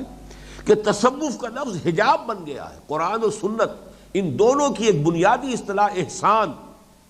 حدیث جبرائیل جس کو ام السنہ کہا گیا ہے، تین بنیادی سوالات حضرت جبرائیل نے حضور سے کیے، اخبرنی عن الاسلام، اخبرنی عن الایمان، اخبرنی عن الاحسان، تین درجے ہیں۔ لیکن احسان کے معنی یہ کوئی شخص جانتا ہی نہیں۔ احسان کے معنی کسی کے ساتھ نیکی کرنا، بھلائی کرنا، بھوکے کو کھانا کھلا دینا، یہ احسان ہے۔ کسی ضرورت مند کی مدد کر دینا احسان ہے۔ یہ کہ یہ دین کا ایک درجہ ہے، کسی شخص کی انفرادی جو دین کی کیفیت ہے، بلند ترین منزل جو دین کی وہ احسان ہے، یہ ذہنوں کے سامنے ہے ہی نہیں۔ لفظ تصوف آ گیا اور وہ آڑ بن گیا، وہ حجاب بن گیا، وہ اس لفظ کو مسلمانوں کے ذہنوں سے دور کرنے کا سبب بن گیا۔ بہرحال پہلی بات تو میں نے نوٹ کرائی، اس آیت میں قتل کا لفظ آیا ہے، وَلَا تَقُولُوا لِمَنْ يُقْتَلُ فِي سَبِيلِ اللَّهِ۔ دوسری بات یہ نوٹ کیجئے کہ یہ کیوں بات آ رہی ہے۔ یہ اس لیے آ رہی ہے کہ اگرچہ یہ بھی ہم سمجھ سکتے ہیں کہ اس آیت کے نزول کے وقت تک قتال کا سلسلہ شروع ہو گیا تھا، اس لیے کہ حضور نے صرف 6 مہینے لیے ہیں مدینے تشریف لانے کے بعد، جس کو میں نے اپنی کتاب میں منہج انقلاب نبوی میں ان 6 مہینوں کے بارے میں یہ لفظ کا استعمال کیا ہے کہ یہ کنسولیڈیشن کے لیے، کنسولیڈیٹنگ ہز پوزیشن ایٹ مدینہ، اس کے لیے 3 کام آپ نے کیے۔ مسجد نبوی کی تعمیر کی جو مرکز بن گیا مسلمانوں کے لیے، وہ گورنمنٹ ہاؤس بھی بن گیا حضور کے لیے، وہ گویا کہ مسلمانوں کی عبادت گاہ بھی ہے، تربیت گاہ بھی ہے، تعلیم گاہ بھی ہے، مرکز ہے۔ دوسرے یہ کہ مہاجرین اور انصار میں مواخات کرائی، انٹیگریٹ کر دیا اس سوسائٹی کے دونوں حصوں کو۔ تیسرے یہودیوں کے ساتھ معاہدے کر لیے، اور 7ویں مہینے سے آپ نے چھاپا مار دستے بھیجنے شروع کر دیے۔ تو اس آیت کے نزول کے وقت تک ہو سکتا ہے کہ یہ مرحلہ شروع ہو چکا ہو، یہ ایک امکان ہے، کیونکہ ایک ایک آیت کے بارے میں تو ہم یقین کے ساتھ نہیں کہہ سکتے کس تاریخ کو نازل ہوئی یا کس مہینے میں نازل ہوئی۔ دوسرا مفہوم یہ بھی ہو سکتا ہے کہ اگر ابھی قتال کا مرحلہ نہ آیا ہو، تب بھی اصل میں جو صورتحال تحویل قبلہ کے فوراً بعد پیدا ہو گئی، اس سے یہ از خود ظاہر ہو رہا تھا کہ اب تک تو صورت یہ تھی کہ کم سے کم جو مدینے کے اندر یہ 3 جو قبائل تھے یہود کے، وہ مطمئن تھے اس اعتبار سے کہ یہ مسلمان یہ ہمارے کیمپ فالوورز ہیں، ہمارے ہی قبلے کی طرف رخ کر کے نماز پڑھ رہے ہیں، گویا کہ ہمارے فالوورز ہیں، یہ ہمارے متبعین ہیں، ہمارا قبلہ انہوں نے قبول کیا ہے۔ تو اس پہلو سے ابھی ان کے کان کھڑے نہیں ہوئے تھے کہ یہ تو در حقیقت دعوے دار بن کر سامنے آ جائیں گے کہ اصل وراثت ابراہیمی، اس کا تو دعویٰ اب ہمارا ہے، ہم ہیں وراثت کے اہل۔ لیکن یہ کہ جب وہ قبلہ بدل گیا، اب معلوم ہوا کہ یہ تو ان دیئر اون رائٹ، یہ اپنی اپنی ذاتی حیثیت میں اب یہ ایک علیحدہ امت بن گئے، ایک علیحدہ مرکز وجود میں آیا ہے۔ اس حوالے سے ان کے کان کھڑے ہوئے اور انہوں نے اب ریشہ دوانی شروع کی، اور در پردہ ان کا سازشی کردار جو ہے اس کا آغاز ہو گیا۔ ان کی طرف سے جو ہے پیغامات بھیجے جانے لگے مکے والوں کی طرف کہ اب آپ لوگ جو ہے یہ آپ کے بھگوڑے ہیں جو یہاں آ گئے ہیں، آپ لوگ ہمت کیجئے، کیوں بیٹھے ہوئے ہیں، اور ادھر سے ہم مدد کریں گے آپ کی۔ حالانکہ معاہدے کر چکے ہیں حضور سے صلی اللہ علیہ وسلم، لیکن ان کا یہ سلسلہ جنبانی جو ہے وہ شروع ہو رہا ہے۔ تو گویا کہ سامنے وہ بات اب آنے والی تھی، اظہر من الشمس، ایک مبرہن تھی خود بخود کہ اب وہ مرحلہ شروع ہونے والا ہے۔ اب ظاہر بات ہے جب قتال کا مرحلہ شروع ہوگا تو وہ یک طرفہ قتال تو نہیں ہوتا، جیسے سورہ توبہ کی آیت ہے یقاتلون فی سبیل اللہ فیقتلون ویقتلون، اللہ کی راہ میں قتال کرتے ہیں تو قتل کرتے بھی ہیں، قتل ہوتے بھی ہیں، قتل ہونا بھی ہوگا۔ یہ گارنٹی اللہ نے نہیں دی ہے کہ جاؤ لڑو کافروں سے اور مشرکوں سے، ہم گارنٹی کرتے ہیں تم میں سے کوئی قتل نہیں ہوگا، تمہیں کوئی غضب نہیں پہنچے گا، یہ کوئی گارنٹی نہیں ہے۔ بلکہ ظاہر بات ہے کہ حضرت حمزہ اگر شہید ہو گئے اللہ کی راہ میں اور قتل ہو گئے اللہ کی راہ میں، تو اور کون سا شخص ہوگا کہ جو کوئی سٹیل کا بنا ہوا، کوئی بھی ایسا آہنی اور فولادی وجود رکھنے والا انسان تو نہیں تھا، وہی گوشت پوشت، وہی ہڈیاں، وہی خون اندر دوڑتا ہوا، وہی فوارہ خود حضور کے جس میں اتھر سے پھوٹا ہے خون کا، جب آپ کے چہرے پر غزوہ احد کے اندر جو ہے تلوار کا وار لگا ہے۔ تو اس حوالے سے اب گویا کہ ذہناً تیار کیا جا رہا ہے، لیکن سمجھ لو کہ یہ جو لوگ اللہ کی راہ میں قتل ہو جائیں گے، اس مشن کی ادائیگی میں اپنی جانیں دے دیں گے، ان کا رتبہ کیا ہے؟ وہ مرتے نہیں، وَلَا تَقُولُوا لِمَنْ يُقْتَلُ فِي سَبِيلِ اللَّهِ أَمْوَاتٌ بَلْ أَحْيَاءٌ وَلَٰكِن لَا تَشْعُرُونَ، بلکہ وہ زندہ ہیں، زندہ رہتے ہیں، اور لیکن تمہیں اس کا شعور نہیں ہو سکتا، تم اس کا شعور حاصل نہیں کر سکتے، لیکن ہیں وہ زندہ۔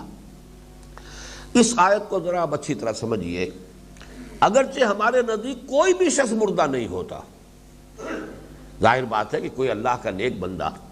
اگر آج فوت ہو رہا ہے تو چاہے وہ اللہ کی راہ میں قتل نہ ہوا ہو، کبھی موت اس کی ہوئی ہو، بستر پر ہوئی ہو، تب بھی یہ موت تو در حقیقت ایک وقفہ ہے، عالم برزخ میں فوراً اس کی بھی ایک برزخی زندگی تو شروع ہو جائے گی۔ جیسے کہ حضور نے فرمایا کہ ہر جو قبر ہے وہ یا تو جنت کے باغیچوں میں سے ایک باغیچہ ہے اور یا دوزخ کے گڑھوں میں سے ایک گڑھا ہے۔ ظاہر بات ہے ان کے اوپر جو عذاب آنے والا ہے آخرت میں، اس کا کچھ نہ کچھ جو ہے عکس پڑنا شروع ہو جائے گا، اور اہل جنت کو جو روح و ریحان و جنت و نعیم سے جو سابقہ پیش آنے والا ہے اس کا عکس آنا شروع ہو جائے گا۔ اس حوالے سے لیکن زندگی میں فرق ہے۔ ایک زندگی یہیں سے مسئلہ حل ہو جاتا، حیات النبی کا جو ہمارے ہاں ایک بہت بڑا مسئلہ بن گیا ہے، اور اس قسم کے مسائل میں جب انسان تشدد پر اور انتہا پسندی پر اتر آتا ہے تو پھر کفر کے فتوے لگتے ہیں۔ دیوبندی جماعت، اس کے علماء نے آپس میں ایک دوسرے پر کفر کے فتوے لگا دیے کہ ایک عقیدہ یہ ہے کہ حضور اپنی قبر میں بالکل اس طرح زندہ ہیں جیسے دنیا میں زندہ تھے، ایک عقیدہ یہ کہ نہیں برزخی زندگی ہے، وہ یہ دنیا کی زندگی تو کوئی بہت اعلیٰ زندگی نہیں ہے۔ دنیا کی زندگی میں تو 100 طرح کی ریکوائرمنٹس ہیں، 100 طرح کی کمزوریاں ہیں، لیمیٹیشنز ہیں، بول و براز ہے، کھانا ہے، پینا ہے۔ آخرت کی برزخی زندگی کو ہم سمجھ ہی نہیں سکتے کہ کیا ہے، لیکن اعلیٰ سے اعلیٰ جو ہو سکتی ہے حیات برزخی وہ محمد رسول اللہ صلی اللہ علیہ وسلم کی ہے۔ اٹس بیانڈ اور کنسیپشن، ہم اس کا کوئی تصور بھی نہیں کر سکتے، بیانڈ اور امیجنیشن۔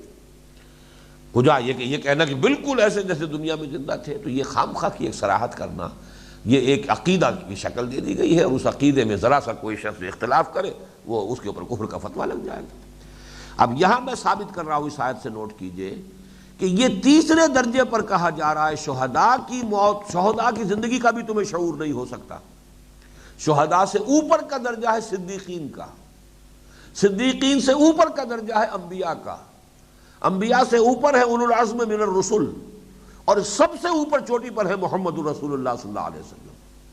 تو جب شہداء تک کی زندگی کا ہم کوئی تصور نہیں کر سکتے، بل احیاء، یہ تو ہے زندہ ہے، یقیناً محمد زندہ ہے صلی اللہ علیہ وسلم، یقیناً ابو بکر زندہ ہے رضی اللہ تعالی عنہ، کیسے نہیں زندہ ہوں گے؟ لیکن یہ کہ وہ زندگی کیسی ہے یہ ہم نہیں جان سکتے، ہم تو شہداء کی زندگی کو نہیں جان سکتے۔ تو اب اس سے اوپر کا درجہ صدیقین کا ہے، اس سے اوپر انبیاء کرام کا ہے، اس سے اوپر پھر اللہ کے اولو العزم من الرسل کا ہے، پھر یہ کہ محمد رسول اللہ کا ہے۔ تو ہم نے ان چیزوں کو خام خواہ کی اہمیت دے کر جو ہے اور اس کو بنا فساد بنا دیا ہے، جس کی بنا پر من دیگرم تو دیگری، تمہارا اور مسلک ہے میرا اور مسلک ہے، حالانکہ اس میں بات جو ہے اجمالی کہ یقیناً ویسے تو زندگی وہ جو جہنمی ہے ان کی بھی زندگی ہے۔ حضور نے کھڑے ہو کر آخر جو دفن کیے گئے تھے تمام کے تمام 70 کے 70 جو کفار تھے جو میدان بدر میں کھیت رہے ہیں، انہیں ایک گڑھے کے اندر پھینک دیا گیا تھا، ایک قبر ان کی بنائی گئی تھی۔ اس پر جب آپ جانے لگے ہیں بدر سے مدینے کی طرف واپس، تو وہاں کھڑے ہو کر آپ نے خطبہ دیا ہے، انہیں خطاب کیا ہے۔ تو کچھ لوگوں نے کہا حضور تو مردہ ہے، آپ کس سے گفتگو کر رہے ہیں؟ کہ نہیں، وہ اسی طرح سن رہے ہیں جیسے کہ تم سن رہے ہو۔ باقی کچھ لوگ جو ہے وہ یہ کہتے ہیں کہ یہ حضور کا ایک خاص معاملہ تھا، معجزہ تھا، لیکن بہرحال ہم تو جو حضور نے کیا ہے اس کو صحیح تسلیم کریں گے۔ اس سے آگے منطقی نتائج نکالنا یہ در حقیقت اضافی بات ہو جاتی ہے، اور پھر اسے عقیدے کی حیثیت دینا اور اس کو اتنی اہمیت دینا کہ اس کی بنا پر من دیگرم تو دیگری، اس کو کفر کی اور ایمان کی بنیاد بنا دینا، یہ ہے در حقیقت کے جو ہماری گمراہیوں میں سے ہے۔ تو اس کے لیے دلیل نوٹ کیجئے، وہ زندہ ہیں ولکن لا تشعرون، لیکن تمہیں اس کا شعور نہیں ہو سکتا۔ وہ اس عالم کی باتیں ہیں کہ جو عالم تمہارا دیکھا ہوا نہیں ہے، تمہاری زبان میں اس کو انٹرپریٹ کرنے کے لیے الفاظ نہیں ہے۔ اسی لیے جنت کی نعمتوں کے بارے میں ایک حدیث آئی ہے، ما لا عین رات ولا اذن سمعت وما خطر علی قلب بشر۔ وہ نعمتیں، اصل نعمتیں جنت کی تو وہ ہیں جو نہ کسی آنکھ نے دیکھی، نہ کسی کان نے سنی، نہ کسی انسان کے دل پر ان کا کبھی کوئی احساس بھی وارد ہوا۔ جو جن نعمتوں کا قرآن میں ذکر ہے یہ اصل میں نزل ہے، ابتدائی ضیافت جو ہوگی وہ ہے کہ جو بیان کی جا رہی ہے۔ باقی جنت کی جو اصل نعمتیں ہیں ان کا تو تم تصور ہی نہیں کر سکتے۔ تو اسی طرح یہاں سے نوٹ کیجئے، وَلَا تَقُولُوا لِمَنْ يُقْتَلُ فِي سَبِيلِ اللَّهِ أَمْوَاتٌ بَلْ أَحْيَاءٌ وَلَكِنْ لَا تَشْعُرُونَ۔ وہ زندہ ہیں لیکن تمہیں اس کا شعور نہیں۔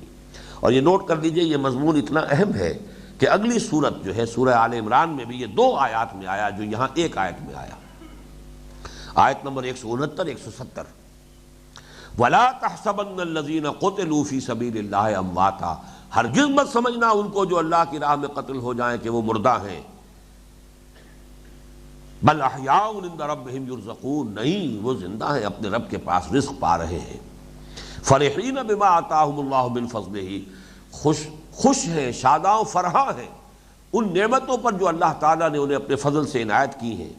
وَيَسْتَبْشِرُونَ بِالَّذِينَ لَمْ يَلْحَقُوا بِهِمْ، اور جو لوگ ابھی نہیں آئے اہل ایمان ان کے بارے میں بھی خوشیاں منا رہے ہیں کہ وہ بھی آئیں گے، دنیا میں مصائب جھیل رہے ہیں، تکلیفیں برداشت کر رہے ہیں، جلدی ہی وہ بھی آئیں گے اور ان نعمتوں میں ہمارے ساتھ شریک ہوں گے۔ وَيَسْتَبْشِرُونَ بِالَّذِينَ لَمْ يَلْحَقُوا بِهِمْ اللَّهُ خَوْفٌ عَلَيْهِمْ وَلَا هُمْ يَحْزَنُونَ، کہ ان کے لیے بھی نہ کوئی خوف رہے گا نہ کوئی حزن سے دوچار ہوں گے، وہ تو منتظر ہے کہ جلد از جلد ہمارے وہ ساتھی بھی یہاں پہنچے۔ یہ کیفیت ہے اہل جنت کی، اور جو اللہ کی راہ میں قتل ہو جائے۔ وَلَنَبْلُوَنَّكُمْ بِشَيْءٍ مِّنَ الْخَوْفِ وَالْجُوعِ وَنَقْصٍ مِّنَ الْأَمْوَالِ وَالْأَنفُسِ وَالثَّمَرَاتِ وَلَنَبْلُوَنَّكُمْ، میں نے بہت زیادہ زور دے کر ایمفیسس کے ساتھ اس کا تلفظ کیا ہے، اس لیے کہ اس کے بغیر واقعہ یہ ہے کہ یہ جو ساؤنڈ ایفیکٹ ہے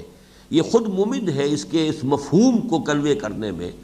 کہ اس میں انتہائی تاکید ہے۔ وَلَنَبْلُوَنَّكُمْ، ہم لازماً تمہیں آزمائیں گے، there is no exception، it's the rule،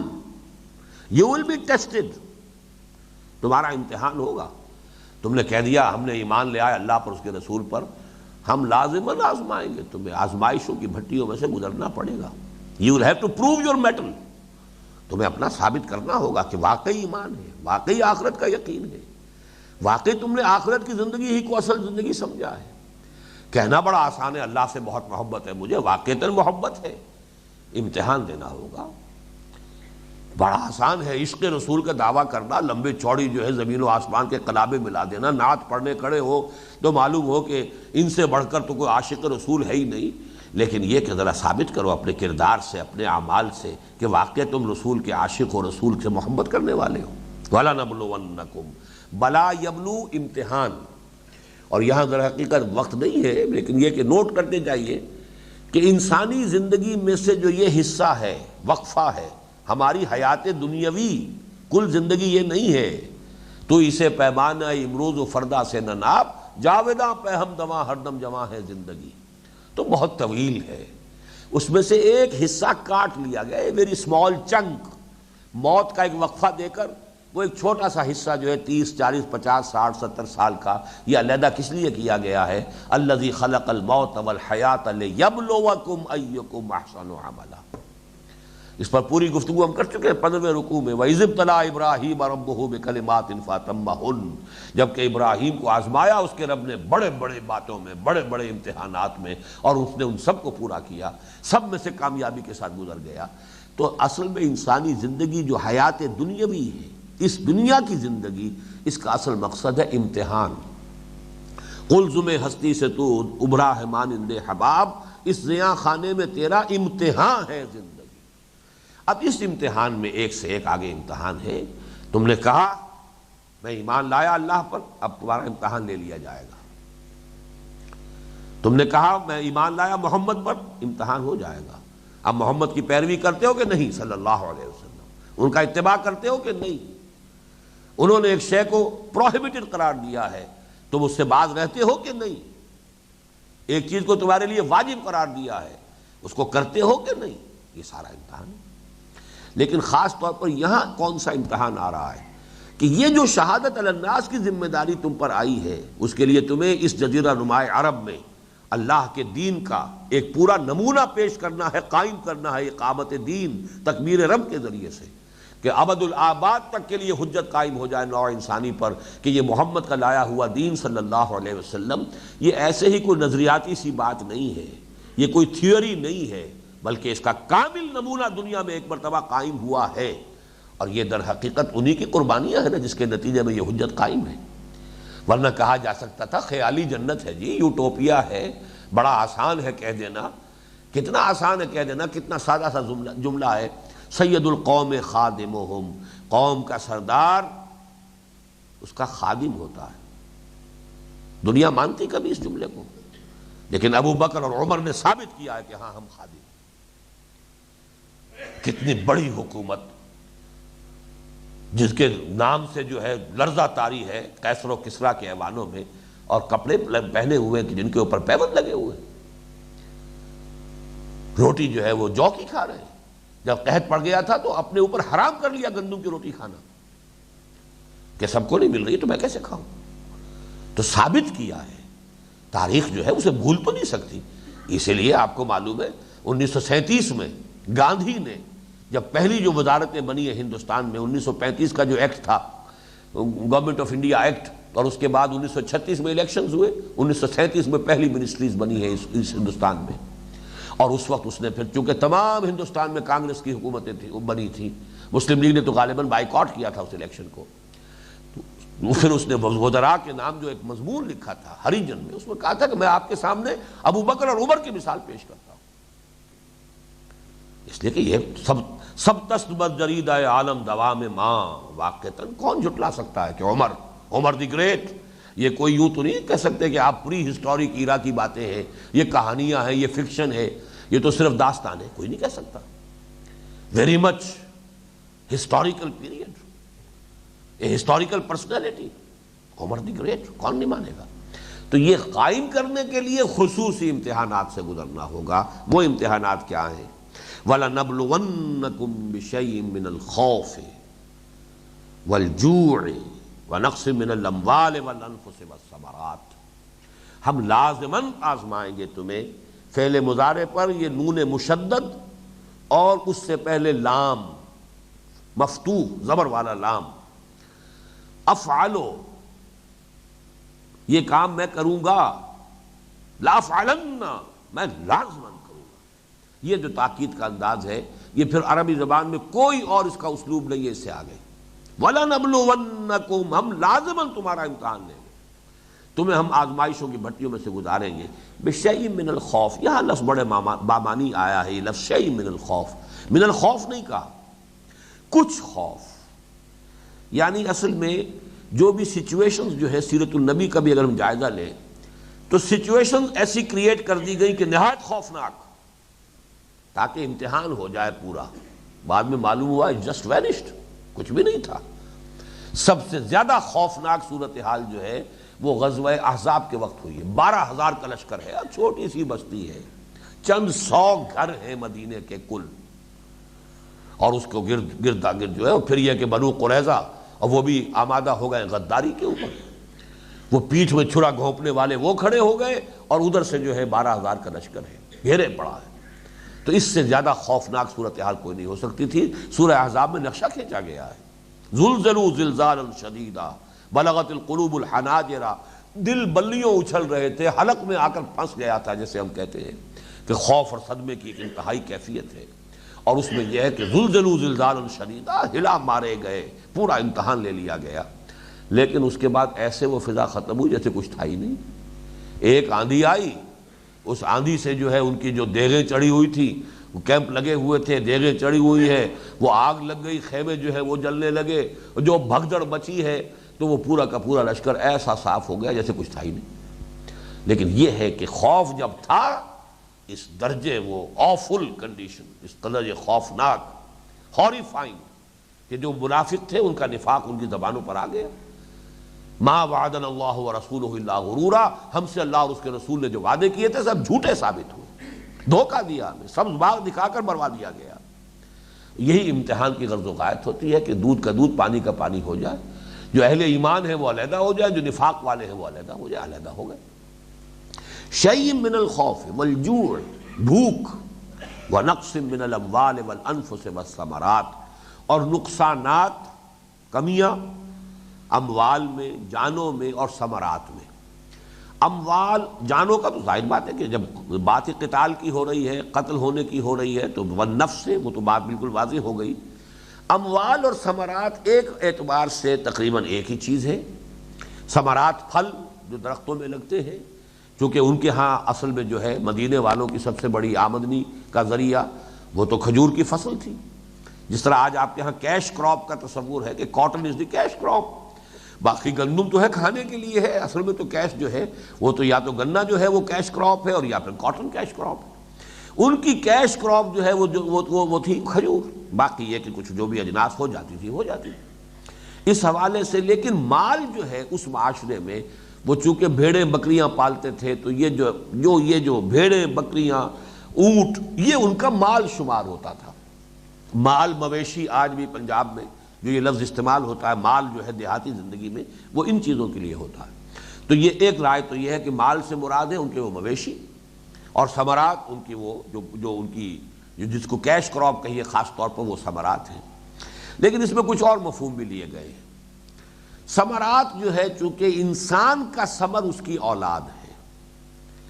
انسان اپنی جان پر کھیل جاتا ہے آسانی سے، اپنی اولاد کی جان بچانے کی اس سے زیادہ کوشش کرتا ہے. خاص طور پر ماں آپ کو معلوم ہے اپنی جان دے دے گی، بچے کی جان کے اوپر اپنے بس پڑتے جو ہے آنچ نہیں آنے دے گی. اس حوالے سے یہاں پر گویا کہ عطف الخاص علی العام، کہ نفس پر ثمرات کو اپنی جانیں ہی نہیں، اپنے اولاد،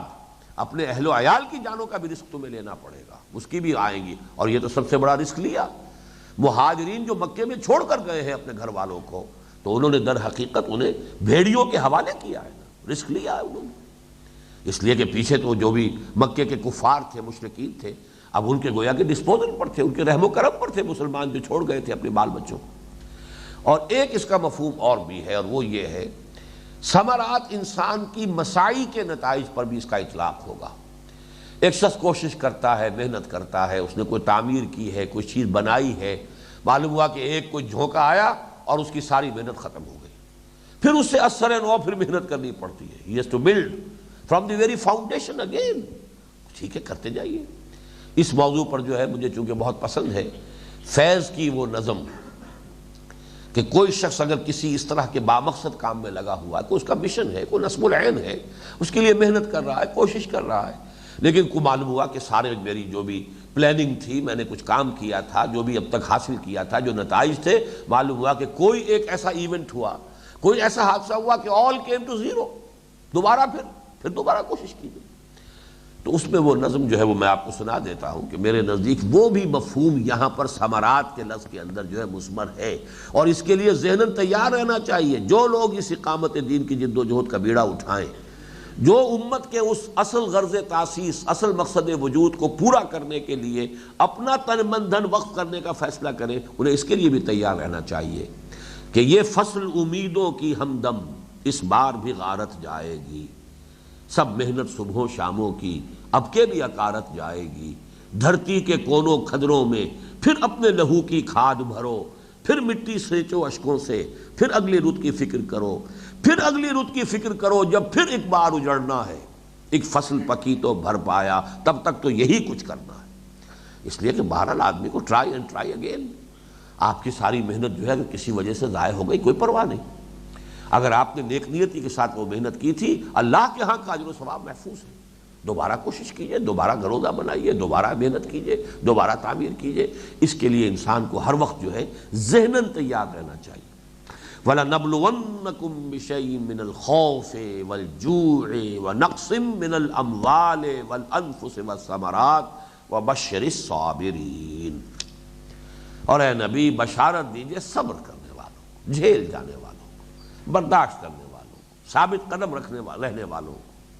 مستقل مزاجی کا مظاہرہ کرنے والوں کو، پرسیویئرنس کا مظاہرہ کرنے والوں کو، وبشر الصابرین، بشارت ان کو دیجیے۔ اور اس کے لیے جیسا کہ میں نے پہلے عرض کر دیا تھا، اس کی وضاحت گویا کہ پہلے ہو چکی ہے۔ وہ صابرین کون ہوں گے؟ صبر کی بنیاد کیا ہے؟ الذین اذا اصابتهم مصیبۃ قالوا انا للہ وانا الیہ راجعون۔ وہ صابرین کہ جب بھی ان پر کوئی مصیبت آتی ہے، کوئی تکلیف آتی ہے، کوئی امتحان، کوئی آزمائش، کوئی نیا اس وادی کے اندر جو ہے کوئی نیا امتحان آتا ہے،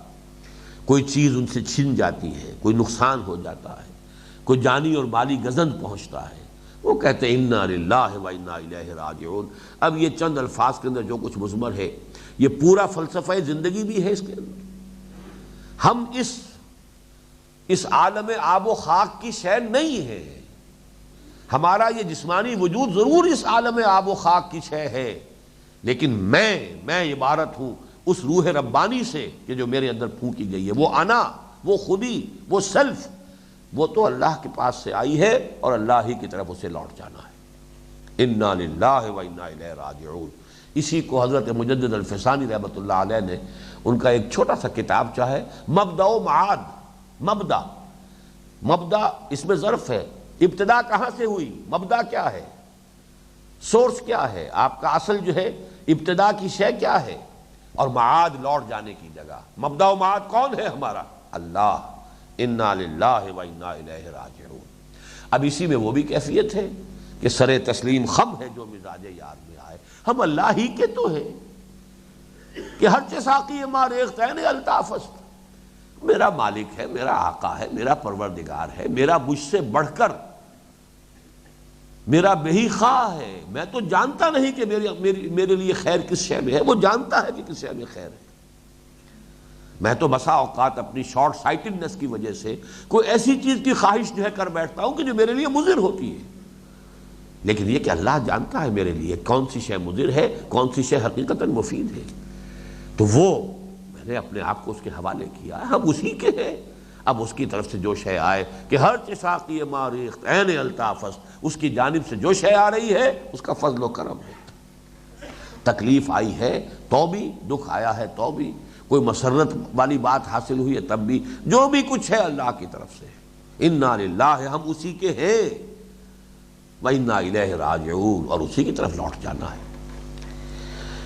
اولئک علیہم صلوات من ربہم ورحمہ۔ اب نوٹ کیجئے کہ یہی لفظ راجعون وہاں آیا تھا، وہ 5واں رکوع سورہ بقرہ کا۔ میں چاہتا ہوں یہ جو تقابلی مطالعہ سامنے رہے،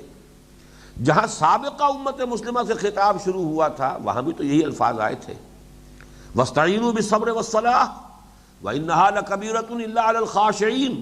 الَّذِینَ يَظُنُّونَ أَنَّهُمْ مُلَاقُو رَبِّهِمْ وَأَنَّهُمْ إِلَیْهِ رَاجِعُونَ۔ 5واں رکوع اس نسبت پر تو ختم ہوا ہے، بات وہی ہے۔ معلوم ہوا کہ بات میں تو کوئی فرق نہیں ہے، وہی بات تھی کہ جو سابقہ امت مسلمہ سے کہی گئی تھی، وہی بات ہے جو موجودہ امت مسلمہ سے کہی جا رہی، وہی دین تھا، وہ تو آدم سے لے کر این دم تک اس دین میں تو کوئی فرق نہیں ہے، ہدایت وہی ہے اللہ کی۔ وہ تو صرف یہ کہ کچھ قوانین کے اندر تھوڑا بہت فرق ہوا ہے، اس لیے کہ جو بھی سوشل ایولیوشن ہوا ہے، معاشرے کا ارتقاء ہوا ہے، نئے نئے مسائل پیدا ہوئے، اس کے اعتبار سے شریعت کے اندر تبدیلی ہوتی رہی ہے۔ دین تو ایک ہی ہے، ایمان ایک ہی ہے، دین ایک ہی ہے۔ وہی باتیں جو ان سے کہی گئی وہی باتیں ہم سے کہی جا رہی ہیں۔ وَاسْتَعِینُوا بِالصَّبْرِ وَالصَّلَاةِ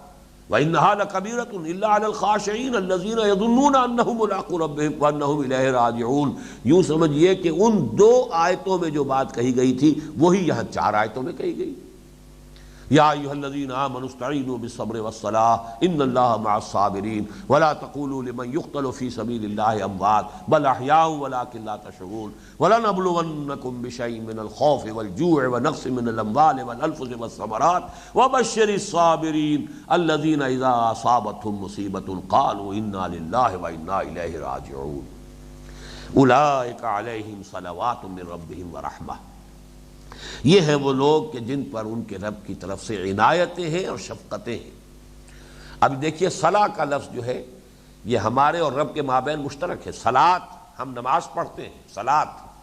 وہ دعا ہے، اس لیے کہ اس کا اصل مفہوم کیا ہے؟ اقبال الی الشیء، کسی چیز کی طرف متوجہ ہونا۔ بندہ اب رب کی طرف متوجہ ہوتا ہے ایک بندگی کے احساس کے ساتھ، عاجزی کے ساتھ، تذلل کے ساتھ، اس سے درخواست کرتے ہوئے،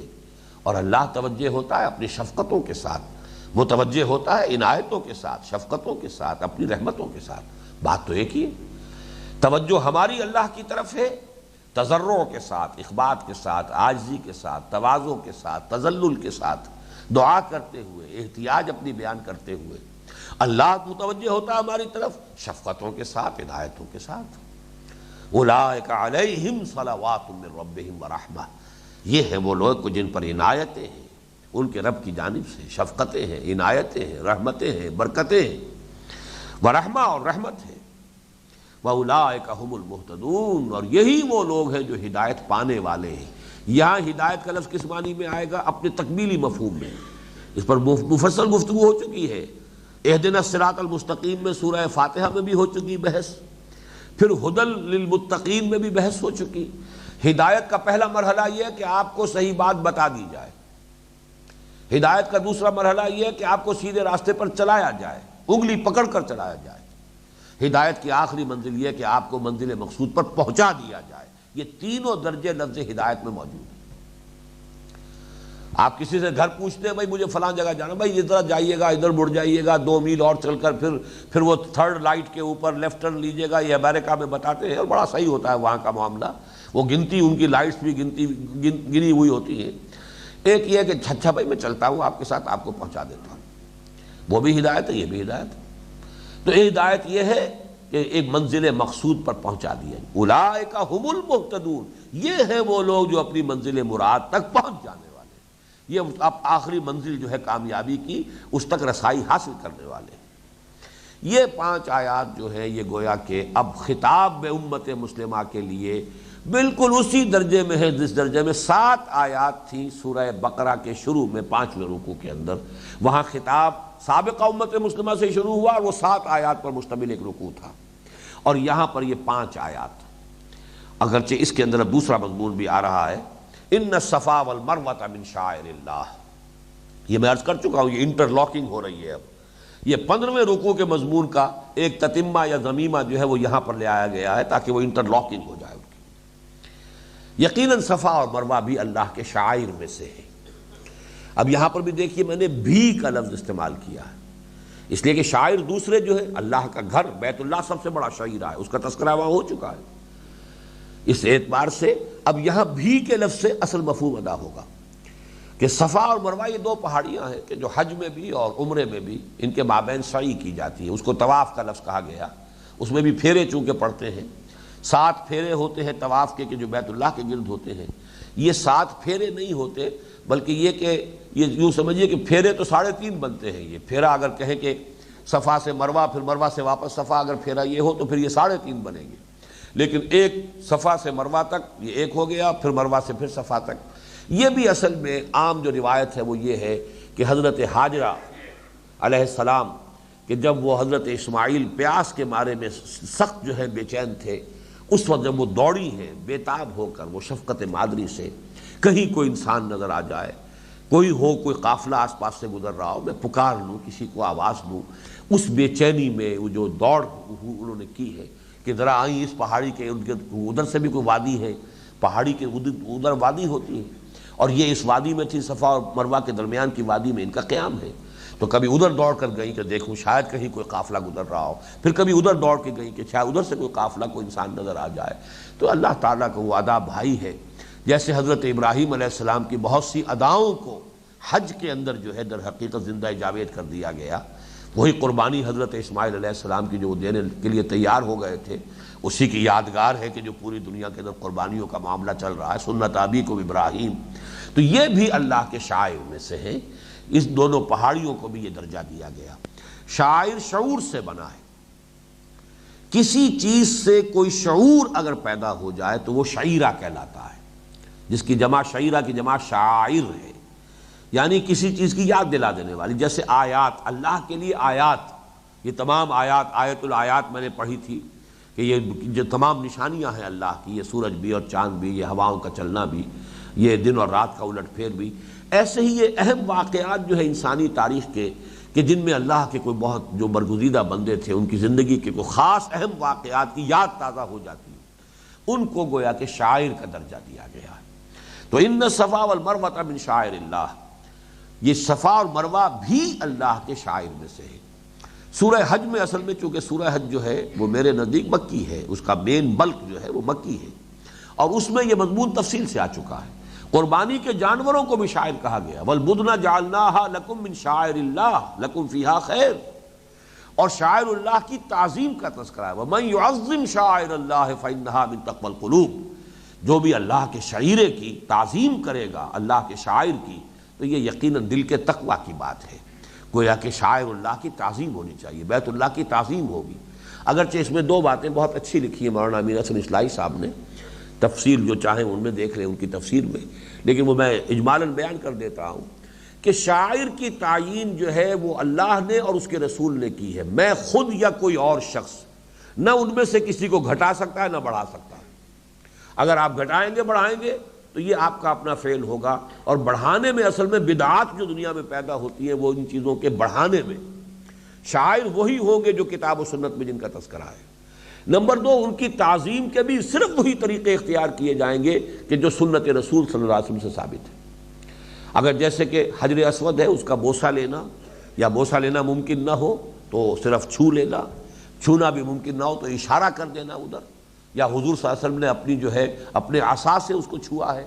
جو چیز ثابت ہو گئی وہ کریں گے تو یہ سنت ہے، یہ تعظیم ہے جو ہم نے کی۔ اس سے آگے کوئی نذرانہ پیش کرنا کھڑا ہو جائے، کوئی پھول کی ہار وہاں جا کے جو ہے جیسے وہ ٹھاکروں کو پہنا دیے جاتے ہیں بتوں کو، اگر ایسی حرکت شروع کر دیں گے یہ بت پرستی ہو جائے گی۔ یہ بدعات جو ہے اس کا راستہ روکنا چاہیے کہ شاعر کی فہرست بھی وہی ہے کہ جو معین ہے اللہ اور اس کے رسول کی طرف سے، اور شاعر کی تعظیم کے لیے بھی صرف وہی صورتیں اختیار کی جائیں گی جو ثابت ہو سنت رسول صلی اللہ علیہ وسلم سے، ورنہ یہ بدعات کا اور شرک کا جو ہے دروازہ اس سے کھل جاتا ہے۔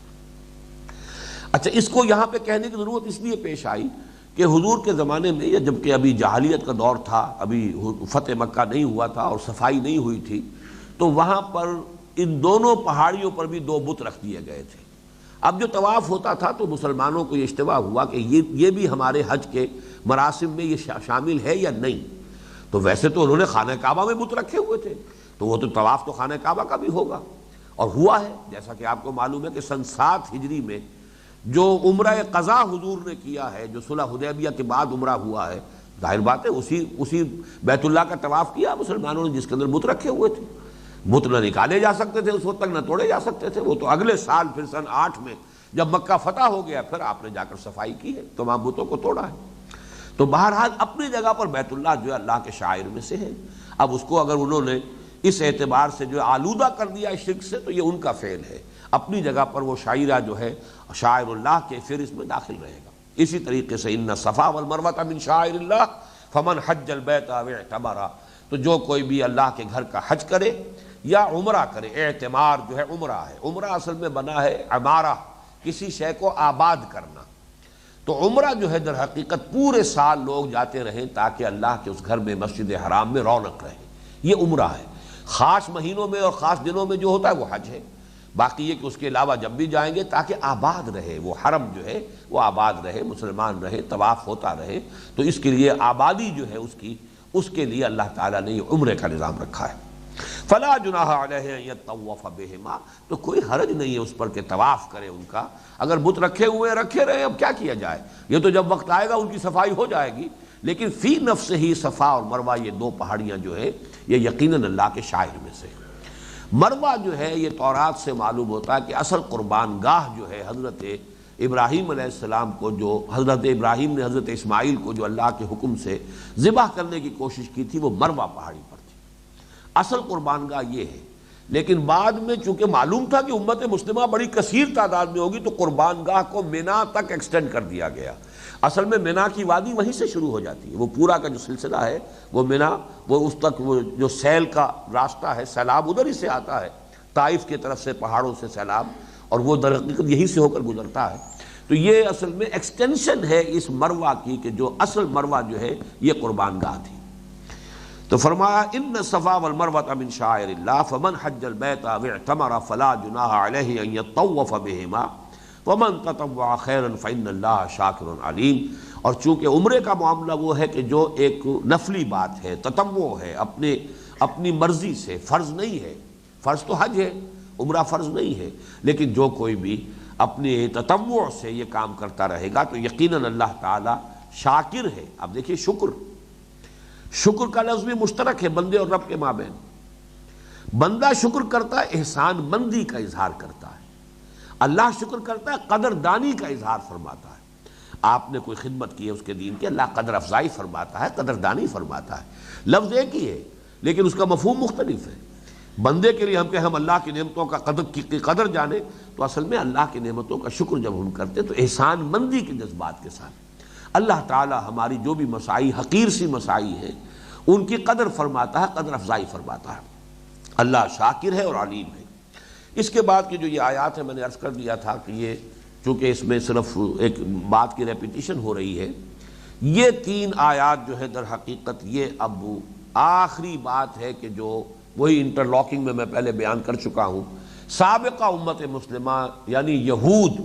انہوں نے جو چیزیں چھپائیں، حضور کے بارے میں پیشن گوئیاں چھپائیں، حضرت اسماعیل کے ذبیح اللہ ہونے کو انہوں نے چھپایا اور حضرت اسحاق کو ذبیح اللہ قرار دیا،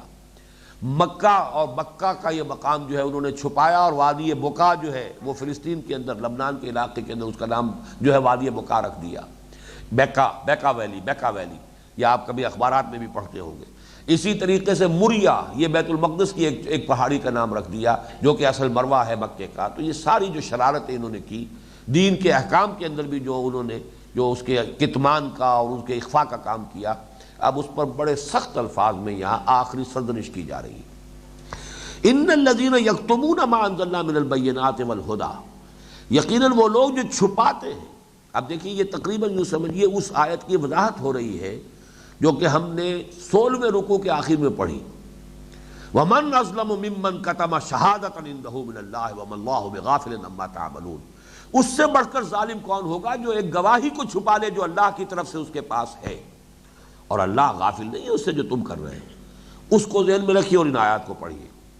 ان الذین یکتمون ما انزلنا من البینات والہدی، یقیناً وہ لوگ جو چھپاتے ہیں اس شے کو جو ہم نے نازل فرمائی ہے بینات روشن نشانیوں میں سے، والہدی اور ہدایت لوگوں کی رہنمائی کا سامان، من بعد ما بیناہ للناس فی الکتاب، اس کے بعد کہ ہم نے اسے واضح کر دیا ہے اپنی کتاب میں تورات میں واضح کیا، اولئک یلعنہم اللہ ویلعنہم اللاعنون، ان پر لعنت ہے اللہ کی، پھٹکار ہے تمام لعنت کرنے والوں کی، الا الذین تابوا، سوائے ان کے جو توبہ کریں، رجوع کریں، پلٹیں، واصلحوا، اور صرف زبانی توبہ نہیں، اصلاح کر لیں اپنے طرز عمل کی، درست رویہ اختیار کریں، اور درست رویے کی بھی مزید بینوا، اور اب واضح کریں وہ چیزیں جو چھپا رہے تھے۔ تو گویا کہ توبہ کے بعد، جیسے کہ ہمارے منتخب نصاب میں سورہ فرقان کا آخری رکوع ہے، وہاں وضاحت کی گئی الا من تاب وآمن وعمل عملا صالحا فاولئک یبدل اللہ سیئاتہم حسنات، جو توبہ کرے، ایمان کی تجدید کرے یا ایمان لائے اور پھر نیک عمل کرے، ومن تاب وعمل صالحا فانہ یتوب الی اللہ متابا، توبہ کرنے کے بعد اگر عمل درست ہو گیا تب توبہ ہوئی ہے، ورنہ توبہ کی گردان کرتے رہیے، لمبی لمبی تسبیحیں جو ہے استغفار کی کرتے رہیے، پر نالہ وہی بہتا رہے، حرام خوری وہی جاری رہے، تمام اپنے غلط کام جو کہ تو برقرار رہے، تو یہ تو کوئی توبہ نہیں۔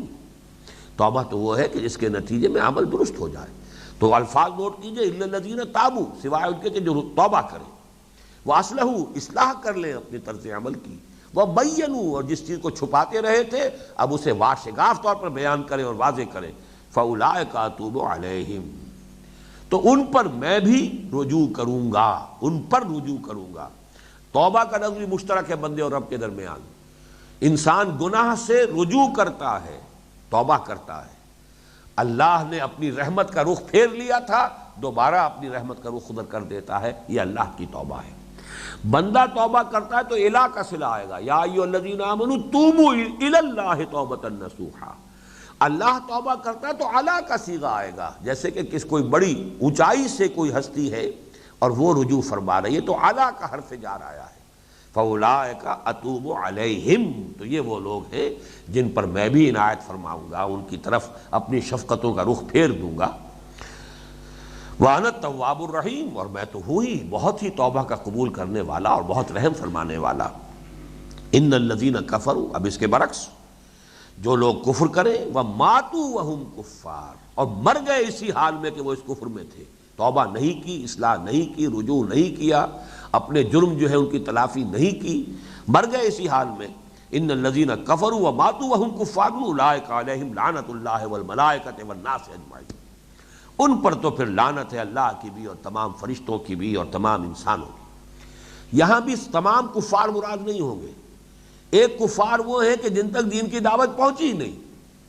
ایک کفار وہ ہیں کہ جن تک دین کی دعوت پہنچ گئی اور پھر انہوں نے انکار کیا، ایک کفار وہ ہیں کہ دعوت پہنچ بھی گئی اور انہوں نے پوری طرح سمجھ بھی لیا کہ یہ حق ہے اور پھر اس کو رد کر دیا۔ تو کافر کا لفظ تو گویا کہ سب کو کور کر لے گا، لیکن جیسے کہ اس سورہ مبارکہ کے بالکل شروع میں فرمایا تھا ان الذین کفروا سواء علیہم انذرتہم ام لم تنذرہم لا یؤمنون، پہلے رکوع کے آخر میں، وہاں بھی سارے کافر مراد نہیں تھے،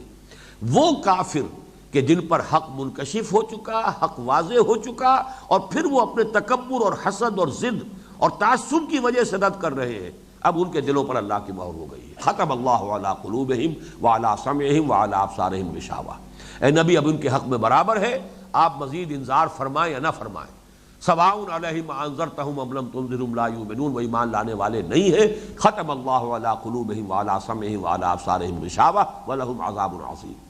اسی قسم کے کافروں کے بارے میں ان الذین کفروا وماتوا وهم کفار اولئک علیہم لعنۃ اللہ والملائکۃ والناس اجمعین خالدین فیہا لا یخفف عنہم العذاب ولا هم ینظرون، وہ لوگ اس میں ہمیشہ ہمیشہ رہیں گے، اس لعنت کے اندر، پھٹکار میں، اور ان پر سے عذاب کی تخفیف کبھی نہیں کی جائے گی اور نہ ہی انہیں کوئی مہلت ملے گی۔ یعنی عذاب کی شدت میں ایک تو یہ ہو سکتا ہے کہ اس کی انٹینسٹی میں کمی ہو جائے، اس کی نفی ہو گئی لا یخفف عنہم العذاب، تخفیف نہیں ہوگی،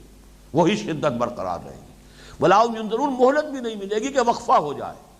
بلکہ وہ مسلسل دائم تسلسل کے ساتھ وہ عذاب رہے گا، کوئی مہلت نہیں، کوئی وقفہ نہیں۔ وَإِلَٰهُكُمْ إِلَٰهٌ وَاحِدٌ۔ اب یہ گویا کہ اس پوری بحث کو سم اپ کیا جا رہا ہے، تمہارا الہ ایک ہی اللہ ہے، ایک ہی الہ ہے واحد، لا الہ الا ہوا، اس کے سوا کوئی معبود نہیں۔ الرحمن الرحیم، وہی رحمان ہے، نہایت اس کی رحمت جو ہے ٹھاٹھے مارتے ہوئے سمندر کے مانند ہے، رحیم ہے، اس کی رحمت دائم ہے، مسلسل ہے، مستقل ہے۔ اس پر یہ رکوع ختم ہو رہا ہے، لیکن اس کے بارے میں ایک بات اور نوٹ کر لیجئے، جیسا کہ ہم اس سے پہلے بھی کرتے رہے، اس میں پیشگی تنبیہ خود مسلمانوں کو ہے۔ کہیں تم یہی حرکت نہ کرنا کہ اب جو کتاب تمہیں دی جا رہی ہے اسے چھپا کر لے کر بیٹھ جاؤ، اس کے حقائق کو لوگوں کے اندر مبرہن نہ کرو، کتمان کے مجرم بن جاؤ۔ اور وہ کتمان اس کے بھی درجے ہوں گے۔ ایک کتمان تو آج پوری امت کر رہی ہے کہ پوری دنیا کے سامنے دین کو پیش نہیں کر رہی، کتمان ہے۔ شہادت اگر نہیں دے رہی ہے تو کتمان کر رہی ہے، جھٹلا رہی ہے اور چھپا رہی ہے۔ ایک کتمان وہ اہل علم کرتے ہیں کہ جو فرض کیجئے کہ کوئی مجدد کوئی کھڑا ہوا، جیسے کہ آتے رہے ہیں مجددین امت، لیکن یہ کہ جو اس وقت کے علماء جو پروفیشنل مولوی ہوتے تھے وہی سب سے بڑے دشمن ہوتے تھے ان کے، اس لیے کہ ان کی چودراہٹیں، ان کی سیادتیں، ان کے جو مقامات ہیں، ان کو جو مرجع خلائق ہونے کا مقام حاصل ہے، لوگ ان کے ہاتھ چومتے ہیں۔ کیسے وہ تسلیم کر لیں کہ کسی اور شخص پر اللہ تعالیٰ کی کوئی رحمت ہوئی ہے اور کسی اور شخص کو اللہ تعالیٰ نے اپنے کسی کام کے لیے منتخب کر لیا ہے، اس کو توفیق عطا فرمائی ہے، یہ تسلیم نہیں کریں گے۔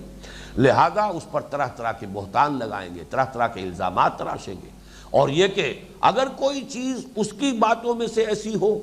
کہ خود قرآن اور سنت سے